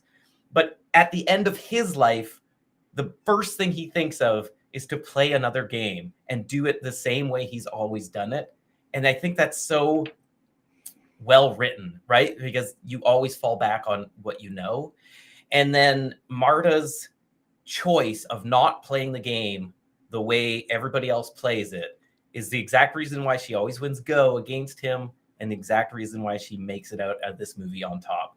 And I just think there's, again, so many layers to this movie, like a glass onion, maybe you could say, that it's super worth the watch. Brian thought he would come in the highest here, but I'm gonna out him by one. I'm giving this movie a 90 out of 100, when it comes to a whodunit, I think you can't find much better than this movie. It is just really well thought through and really well laid out for the audience to laugh and enjoy and wonder and just soak it all in the end. I will agree. As far as whodunits goes, I don't think there is a better than this movie. Although maybe next week, maybe we'll see. But like than this franchise, this is easily my favorite of this genre. This is just not my favorite genre.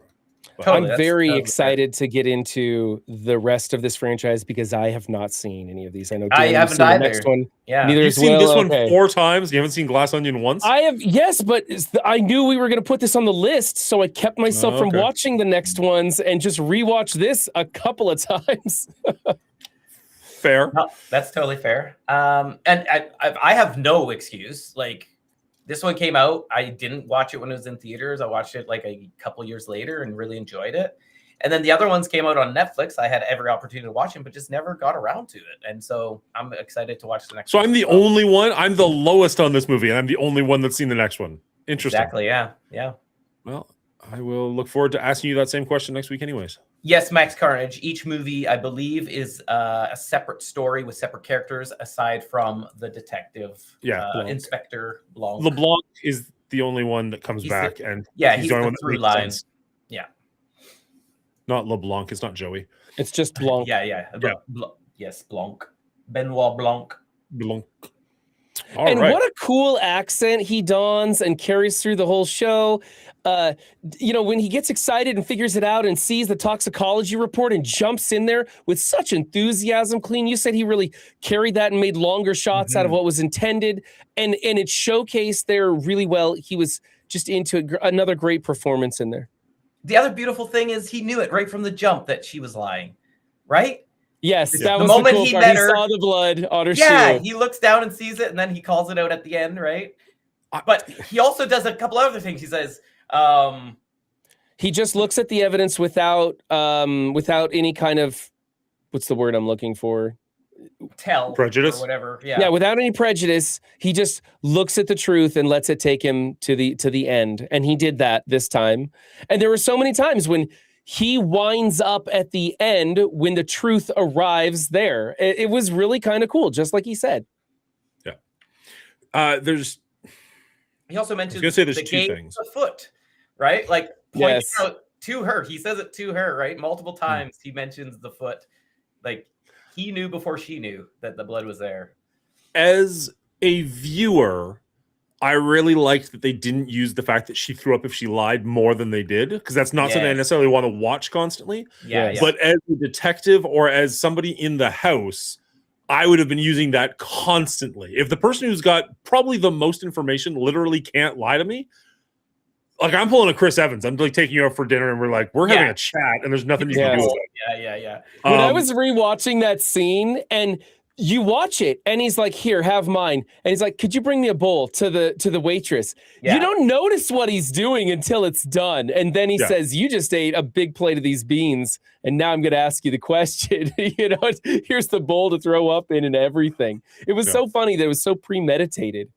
Oh, he knew what he was doing for sure. I loved it. Oh yeah. And then the scene there, again, just gushing over Chris Evans.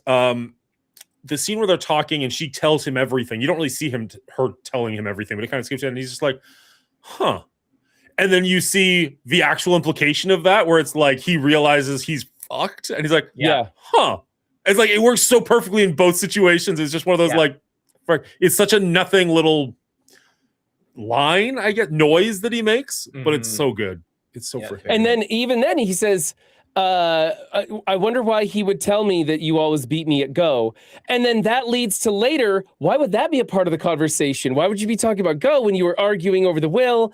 It's so cool. It's just so cool how every single line in this movie has importance. Yeah. All right. Let's replace that with this.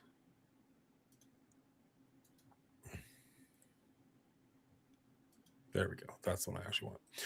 And with that, we've got Knives Out coming out in second place at 84. Now, this is only the first movie in the franchise. We'll have to see where the rest of them go. But honestly, I'm just going to throw my cards out there. I think this is a contender for top 3. Having not seen the last one, and you have not even seen the second one, if they can keep the quality up, and I do have some faith in Rian Johnson, this could not drop very far, if at all, or possibly go up. What do you guys think? That's hard to say. Neither of you have seen either of the movies. Never mind. Yeah. No.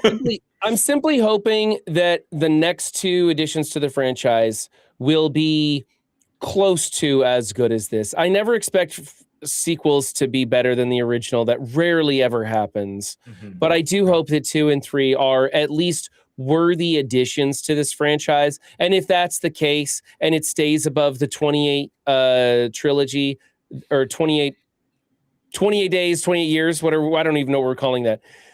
If it stays above that, I'm going to be happy. Okay. I agree. I'm kind of excited to have our first true franchise, because Kill Bill and Dollars are kind of wishy-washy, but like having this up in the 80s, I'd be thrilled if they can have some consistency in each picture. I'm happy for that.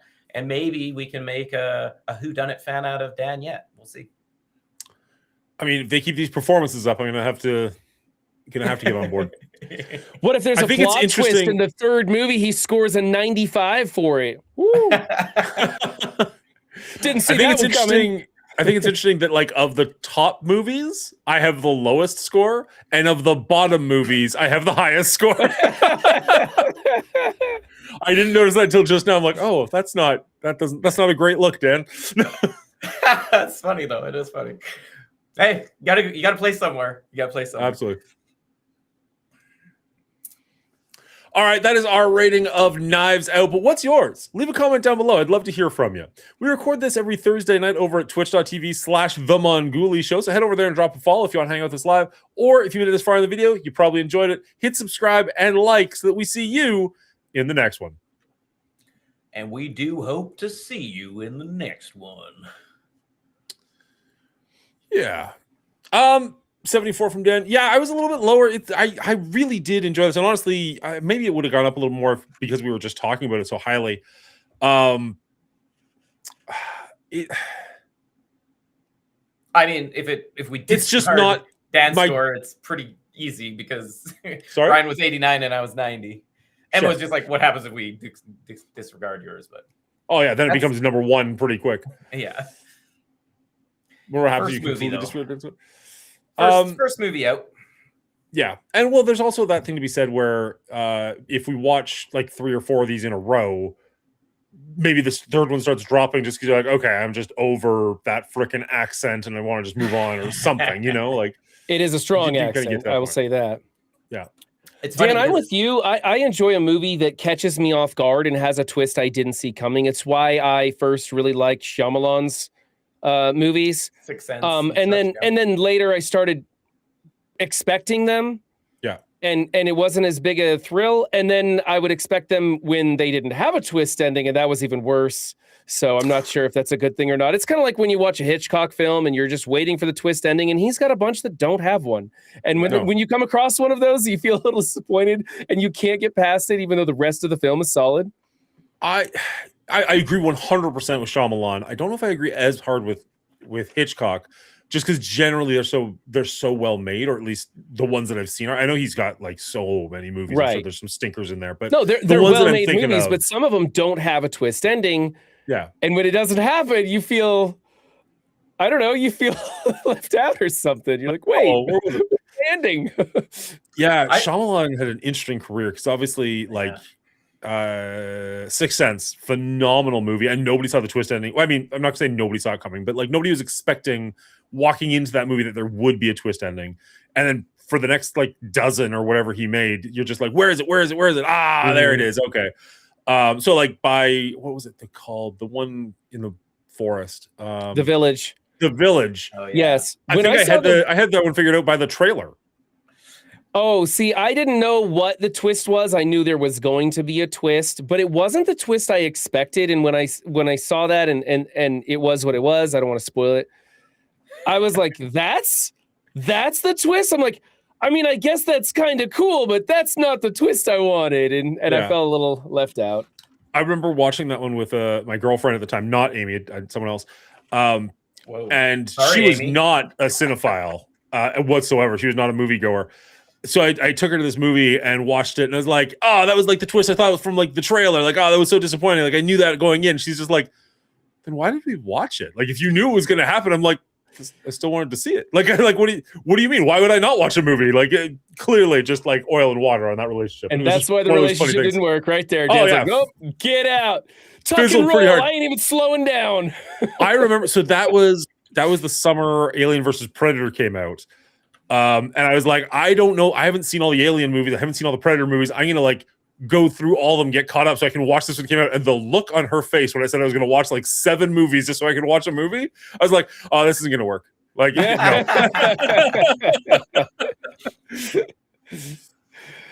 I sorted out the Village for a whole different reason, because M. Okay. Night Shyamalan always guest cameos in his movies. I was like, well, it can't be a period piece if he's in it. That's true. Fair. Yeah. Horrible. This is a horrible. But it wasn't wrong. It wasn't wrong. Anyway, Oh, I also forgot to mention for this movie, Knives Out, this is what can happen if Hollywood lets people make original work. This is like a great example of what Hollywood could be instead of endless reboots and just big blockbuster action scenes. This to me, this has it all for a great movie, and it is still a very viable movie you could go and see in the theaters and enjoy it. the problem is, and not the problem, the problem with Hollywood is this movie cost $40 million, which kind of puts it out of that like horror range where they spend like 10 or 15. A little bit more. Yeah. But not in the action hero movie franchise range. So it's in that weird limbo in between where it's $40 million. It made 312. Like it definitely cleared a profit. Like it did well. Oh, sure. But at this point in 2019, you had $1 billion movie after $1 billion movie after $1 billion movie. I'm sure this was seen as a failure, despite the fact that it did well. Like from a financial standpoint, from a Hollywood standpoint, this didn't kickstart a genre. This just kickstarted a franchise. Yeah, exactly. in both cinema and video games these days, you don't need to make a profit. You need to make more profit than the other guys. That's how everybody views it. You can have something that succeeds, but if it doesn't succeed really well, they don't consider it a win.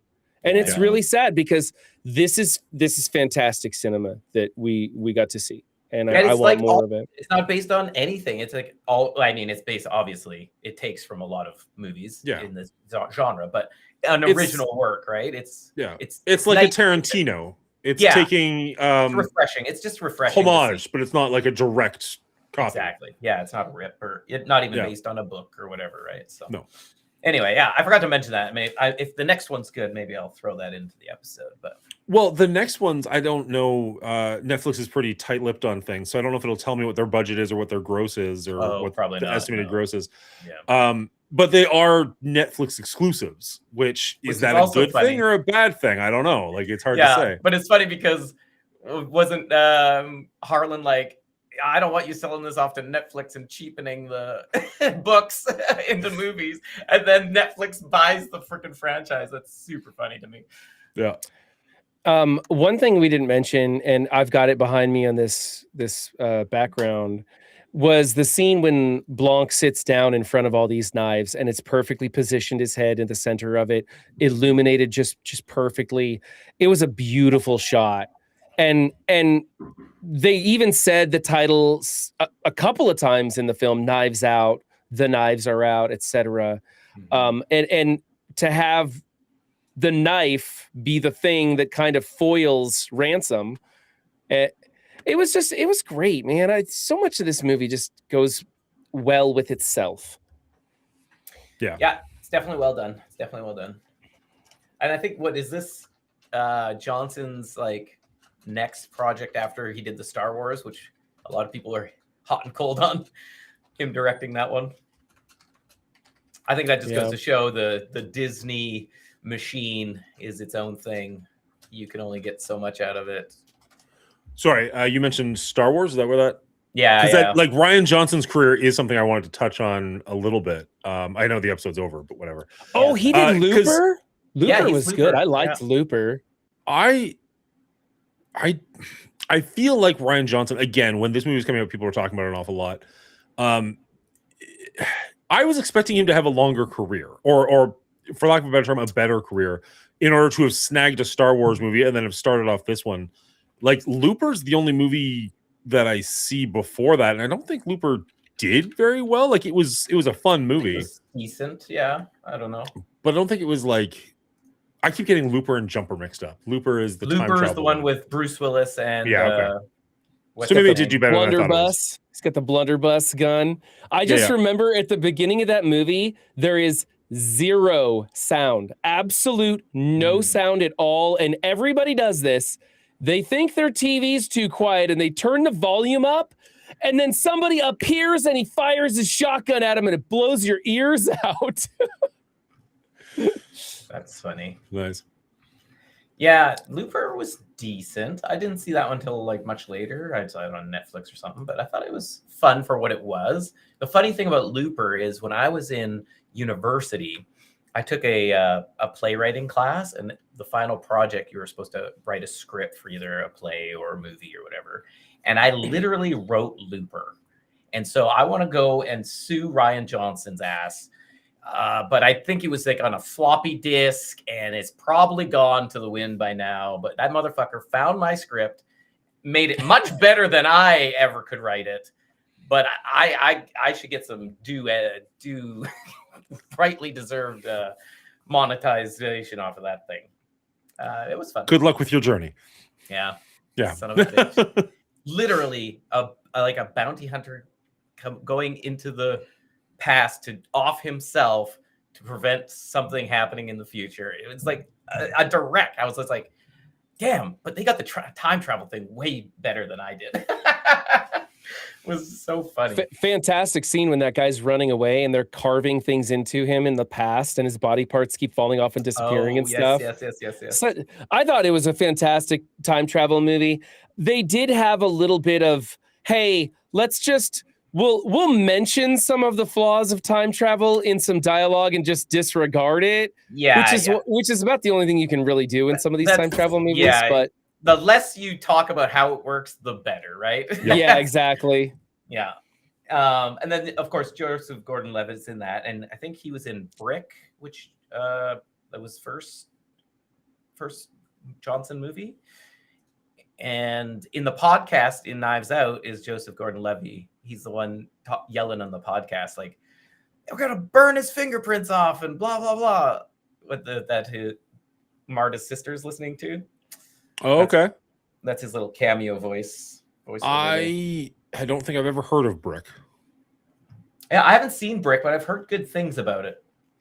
I haven't seen it either. Pushes I'm looking through it right now. High school crime rig to investigate the disappearance of his ex-girlfriend. Yeah, it's like a teen whodunit. I mean, I like Ryan Johnson. I like Joseph Gordon-Levitt. I might give it a shot. Yeah, I'll probably check it out. I just thought it was weird how they made Joseph Gordon-Levitt look like Bruce Willis. With his name, Bruce Willis, with so much what looked like so much cosmetic makeup on his face, and it still didn't look right to me. That was the weird thing. Right. It didn't look right to me, and it was a little weird to watch it. But man, I love the story. I just really love the story. But I'm a huge time travel fan. Yeah. Yes. I might have to go back and give it another try. I feel like I enjoyed it well enough, but never felt the need to go back to it. Do you guys have a favorite? It was like fun, but not like. Again, I'm still bitter. Time travel movie. It is what it is. I think for me that's an easy go-to. What's that? Back to the Future. Back to the Future. Yeah. Oh yeah. It depends on what you define as time travel. I guess because we're traveling through time right now. Well, like any form of really time manipulation would count for me. Like I really like Arrival and Interstellar. Mhm. which technically kind of, but not really. It's time manipulation, sure. I think It's it time counts. That's fine. manipulation, but I wouldn't say they're traveling through. Like neither one of them are going into the past. They're just kind Right. of affecting it somehow. Right. But I really like both those movies. Back to the Future is absolutely phenomenal for me. The first one, at very least. There's going to be one that I'm going to think of in an hour when I'm laying in bed. Be like, damn it, that one. Right. Well, if I mean, if I anybody's might go looking, basic bitch and also go with Back to the Future because I really will enjoy that one as if well. anybody is looking for an excellent time travel movie that probably went under your radar, check out the indie film Primer. Primer. You've mentioned that one before. Primer right? is so fan. It is my favorite time travel movie. I've seen it Do a you have a dozen way to times, watch and it? every time I watch it, I learn more about it. Do you have a way to watch that one? Because I don't think I could Let me find it when I find looked out. it up. And if you have a way, we should do a watch party. If I have a way, then forget Glass Onion. We're watching Primer on Saturday. No, I'll see what I can do and see if I can find that. Just a fantastic film, though. Really, I think anybody who is a fan of time travel needs to put that on their list. Just understand, it is incredibly complex. They build a time travel machine out of like PVC and tarps, and that doesn't matter because it's the writing of the story, how it plays out, that is so important. It's on Amazon Prime. I actually do have access to it. They must have added that somewhat recently. Because remember, we did that way back when you and I were doing a show before our rating. Yes, you were you talking can about, rent like, your it right top now 20 for movies. $4 American on Prime. I can theoretically get it for free, so I could stream it for the watch party, but it would have ads because I don't pay for Prime. Right. I'll just, you know what? I'm probably just going to buy the movie because I haven't Fair seen it in enough. a long time, and I will watch it more. It is my favorite movie. You were mentioning a second ago how it's done with like duct tape and pylons, and you're like, I don't even care because the movie's so well done. Yeah. I feel like there's a couple of movies like that where like I just enjoy the experience so much that I give it massive oh man, what do you call that? When you just like let something go, you're like, I don't even care. I don't even care that doesn't make sense. I'm just going to enjoy the rest of the movie for what the rest of the movie it is. Yeah, A pass. You just give it a massive pass. Yeah, it's not the machine that they build that's interesting. It's what they do with the ability to travel through time. Yeah. And how that plays out. That's where the importance is. And so, yes, they build this thing in their garage. They have some neat little tricks and gizmos and stuff that kind of make it look sciencey or whatever. And ultimately, they end up building it out of PVC and tarps and storing it in a storage shed. And that doesn't matter because it's what they do with it that is so crazy. Yeah. Mm-hmm. Oh man, the March Madness or the Make You Watch May or whatever we end up doing. It's going to be a freaking Sophie's Choice coming up with a movie for you guys because I've got a list going on at this point of like I want to do this one, I want to do this one, I want to do this one, and then there's like a couple of franchises I want to do, but that's a different thing. Where it's like, I know.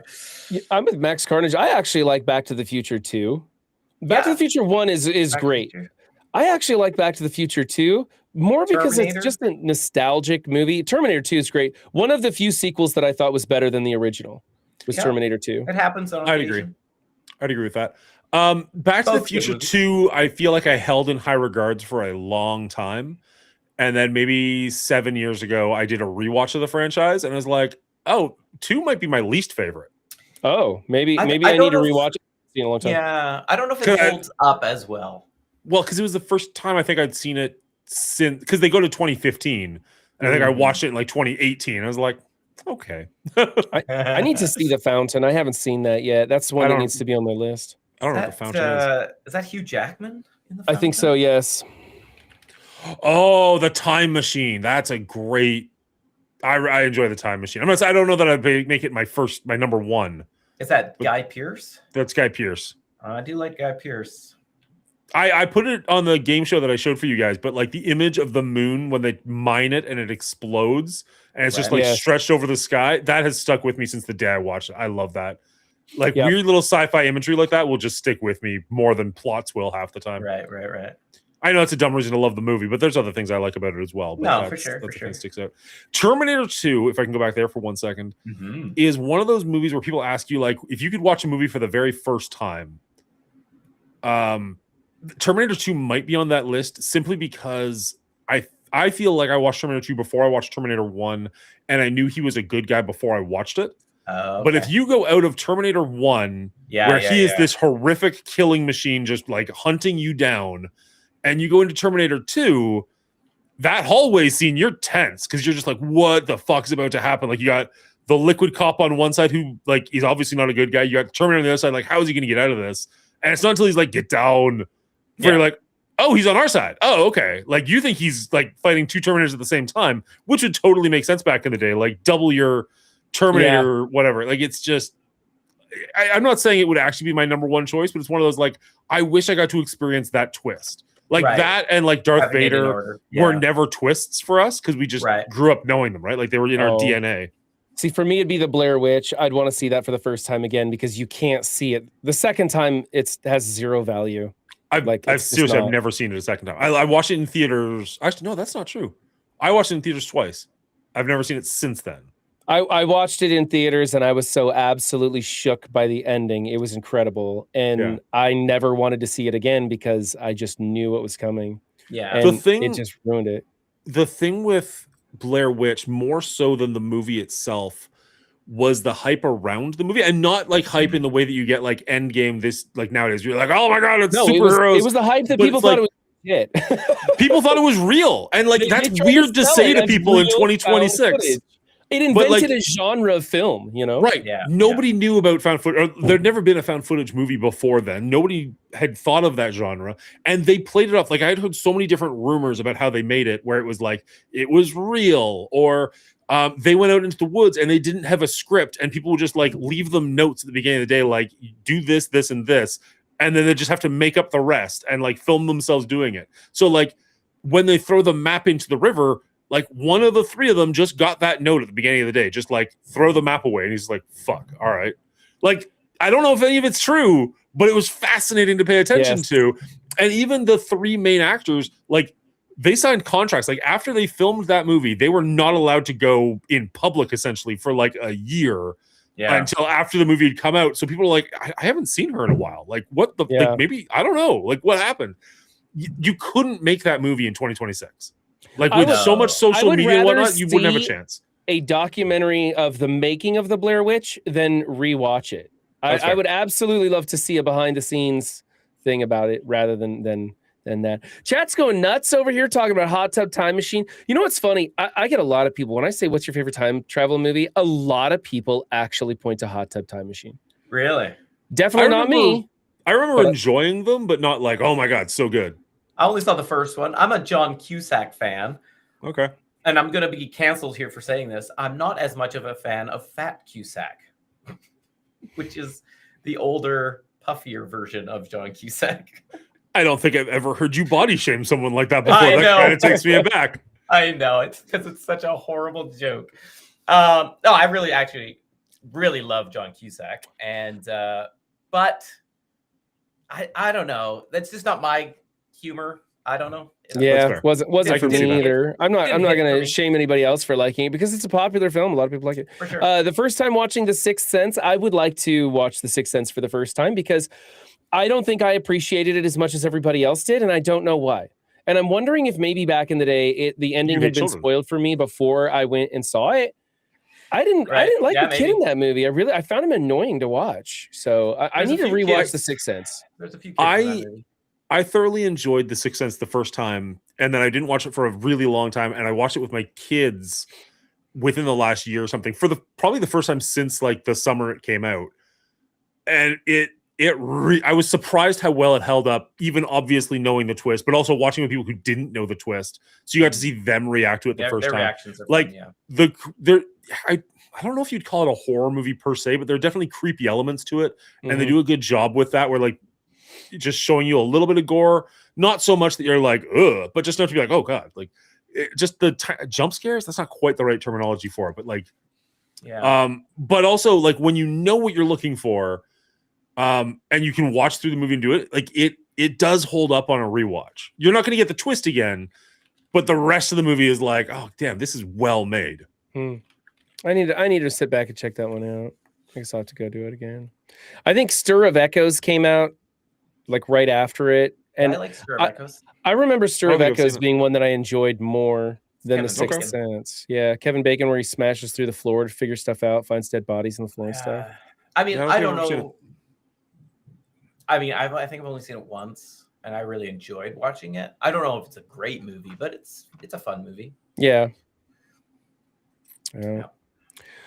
Well, gents, we got anything else to do today? Nah, I'm peacing out here, I think, pretty quick. Yeah. Dan wants to do something. No, I don't. I want to go to bed. But I'm there just it is. I'm leaning. I'm just going to throw this out there more so than like. I mean, throw me your opinions back. I'm leaning heavily and heavier into rebranding the YouTube channel for this as just like R-rating movie reviews or something, because like having it be under like 3 different titles I think is just super confusing. Whereas if it's just R-rating the podcast, like, because it's like on Twitch it's the Mongoolie Show, on YouTube it's Mongoolie's Movies, and then the podcast is R-rating on all of the podcast formats. By the way, go check us out on Spotify or Apple TV and leave us a rating. All of those it's R-rating. Like it just feels wonky. Messy. And even though there's more going on that YouTube channel than R-rating, the majority of that YouTube channel is R-rating. Right. So I'm just kind of throwing that out there as like something I've been thinking about for a while. I don't know that R-rating is a good enough title. Maybe like R-rating podcast or R-rating movie reviews or something to make it a little bit more searchable. Because anytime I go to YouTube and search R-rating, we are like 4th page. So not that other people are titled that, but like rated R or something like that. It just gets no, messy. For sure. Having movies or reviews in there makes sense. I think 100% R-rating reviews at very least. I definitely have the bug to do something. I have several ideas that keep coming up that I want to work on, have zero time to do it. There was... Will, tell me if this interests you. I had an idea to create an entirely new YouTube channel called Friendly Friendly. And it's when 2 ARC raiders meet. And it would just be like you and me. And we'd run in from the other sides of the screen. And we'd be like, friendly, friendly. Or we'd click our flashlights at each other. Yeah. And then whatever we want to happen happens in a series of shorts. Right. And I just thought that would be so much fun. Because there's so many fun interactions that you have in that game. I think it'd be fun to dress up like silly ARC raiders and run in and then just, have some stuff going. But I don't have the time to make that stuff, It's funny. I asked you guys a question in Discord a while ago. I don't even remember what it was, but I had this great idea and I don't have the time to work on it. Yeah. My son calls that game Friendly Friendly because he hears me saying friendly friendly. Nice. That's amazing. I have so many projects on the go because I really just don't like free time. But I'm trying to figure out a camera so I can do like the modeling and whatnot better, because I'm just not been happy with any of what I've been able to do. But that's like my side project at the moment. I think I'm finally getting to a point, like I borrowed a DSLR from my dad that I didn't realize he had just laying around.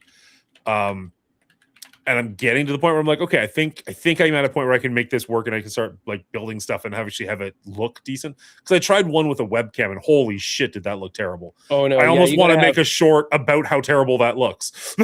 Yeah, you need a mirrorless. You could maybe work it with a GoPro if you use the long shot on the GoPro, maybe. But I think get yourself a DSL.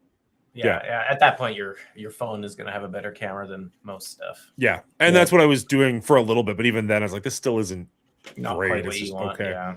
I have a DSLR that I have my eye on, but it's going to be a while before I can pick that thing up. So my dad's camera is pretty decent for now. Yeah. But that's kind of where my like free time is disappearing to. You've seen that our rating has unfortunately taken a step down as far as editing goes, because I just don't have the time to put into it for the amount of views we're getting. So it's just like, all right, well, we'll just and edit out the ums and ahs and then go from there. We got to find a way to, I don't know, maybe if we can shorten it down into 30 minutes instead of 45 to an hour, that would help a little bit. Keep it a little more crispy. Stick to the highlights of the films. Because there's a lot of times when we get to that point when we're all sitting around trying to think of the thing that we wanted to say and we're kind of out of ideas. I do try and cut some of that blank space out so that's less prevalent. But yeah, you're right. It's tough because, I mean, all the gurus, I don't know if any of them actually know what they're talking about. But like they'll go back and forth between like, oh, you should make like 8-minute videos. And now like, oh, like hour-long videos are what people are into. And it changes, right? So it's hard to say exactly what the better way to go is. Whatever you can produce the easiest and enjoy making. That's fair. That's That's it. fair. You know, I know I like hour-long videos because I have an hour-long commute. Yeah. Not everybody does, obviously, Well, but I mean, that's kind of And where Dan, my I don't thought think that process. you should listen to gurus about what's Oh, I popular stopped. because there's 8 billion people on this planet. If we touch a fraction of them, we're doing amazing. And Yeah. there's lots of opportunities to find people who already like what we like making. Yeah. And so, like I said, By make what golly, we we've like got a making. few right here in chat. That's right. Let's make what we like making in a way that we can allow ourselves to do it with peace of mind. And that's basically what I stepped down to. It's just like, Yeah. they're not, even the ones that I edited weren't done as well as I want them to be, but it was a matter of like, I only have so much time in the day, I only have so much skill. Right. But even then, it's just like, why am I spending 6 hours on a Sunday not with my family to get 78 views? A year from now, my family will be in a financial position where I'll be streaming a lot more, have a lot more free time, and I could be taking on some of the editing for it, you know? And I hope to God we're still here a year from now because I absolutely love my Thursdays. This is the best thing for me. I do that thing every fucking week where like Thursday at like 7 o'clock, I'm like, I just want to go to bed. Why? Bleh. And then at like, 8:30, I'm go live and just come alive and just like, this is the best part of my week and I absolutely love it. And then I don't want to hang up at 10 o'clock. And then like next week, like fucking clockwork, 7:30. Yeah. But no, I love this show. And honestly, if we can step behind the curtain for a second or continue behind the curtain, we're not growing, but we're not losing anybody either. Like our numbers have been consistent for a year and a half. So we're doing something okay. And people seem to enjoy coming by and hanging out with us. And worst case scenario, I enjoy hanging out with you guys. So yeah. And like I said, in the future, there will be the ability for me to project this out in more ways and in other ways and help out more to grow our audience and whatnot. But hey, we got some more people that signed up for Patreon, right? Yeah. Sifu Shan Yep. jumped in there. We added somebody to the list. One person at a time. We'll get there. Yep. Hey, Sifu Shan. There he is. Speak of the devil. Yeah, there's another. I mean, if you've got more time in the future, there's another show that I've been thinking of that would be a lot of fun to do. But see, more we've all got ideas. And Yeah. it's just. Do you have the time? Can your family sacrifice seeing you? You Yeah. know, like so. It's well. rough. It would essentially be like we did earlier. Like we're just playing games, right? Like it'd just be a couple of different games over the course of an hour, just having a good time. And then like it shouldn't require very much editing so much as just Right. like cut it off there. Good to Yeah, go. I kind of miss some Awesome. sort of a happy hour setting. You know, Yeah. I don't have happy hour anymore. A few people tried to pick that up, myself included, and it never really felt right. And I didn't want to host it anymore either because that's a pain. That was But such a taco thing. I would like a very casual setting where we find something fun to do that we enjoy doing and couldn't continue doing again and again and again. Like talk about movies. We're all movie Yeah. buffs here, and so this is easy for us. But that's Well- it for me. I'm getting out of here because otherwise we'll be here until 12 o'clock. So It is Peace 12 out. o'clock. It would be so much fun. Like I would love to do like a tournament bracket at some point where it's like, here's 36 movie characters in a one-on-one fight. Who's going to win? And then Right. three of us could debate. And because there's three of us, there'd never be a tiebreaker, right? Or there'd always be a tiebreaker. So you never have to like get into it. That could be a fun 20-minute segment that could easily be a clip on its own or part of a longer show. Like something like that. Anyways, I'll let you go, buddy. As you're right. I could just talk to you all night. all right. Yeah, I'm gonna send all my people over to you anyway. So Well, I'm sure, but I'm also rating. So I'm gonna raid. I forgot I was live, but I'm gonna raid somebody completely random too. So thanks everybody for being here. We appreciate you, and always. we're looking forward to next week's Glass Onion. all right, bye everybody. Don't forget, Run 7 is hosting a watch party on Saturday. Oh, On Saturday. Saturday night, it'll be the Glass Onion. And then in the near future, I'm gonna get Primer up there because that just sounds like a great idea. All right, bye Cheers. everybody. Bye. We are also rating out. We'll be out in a second. So stick around as we are going to rate out to Jay Stack. He's playing Arc Raiders at the moment. Good dude, high energy. Go check him out. Give him some love. Say hi. Say hi. Why not? Cheers, everybody. Have a great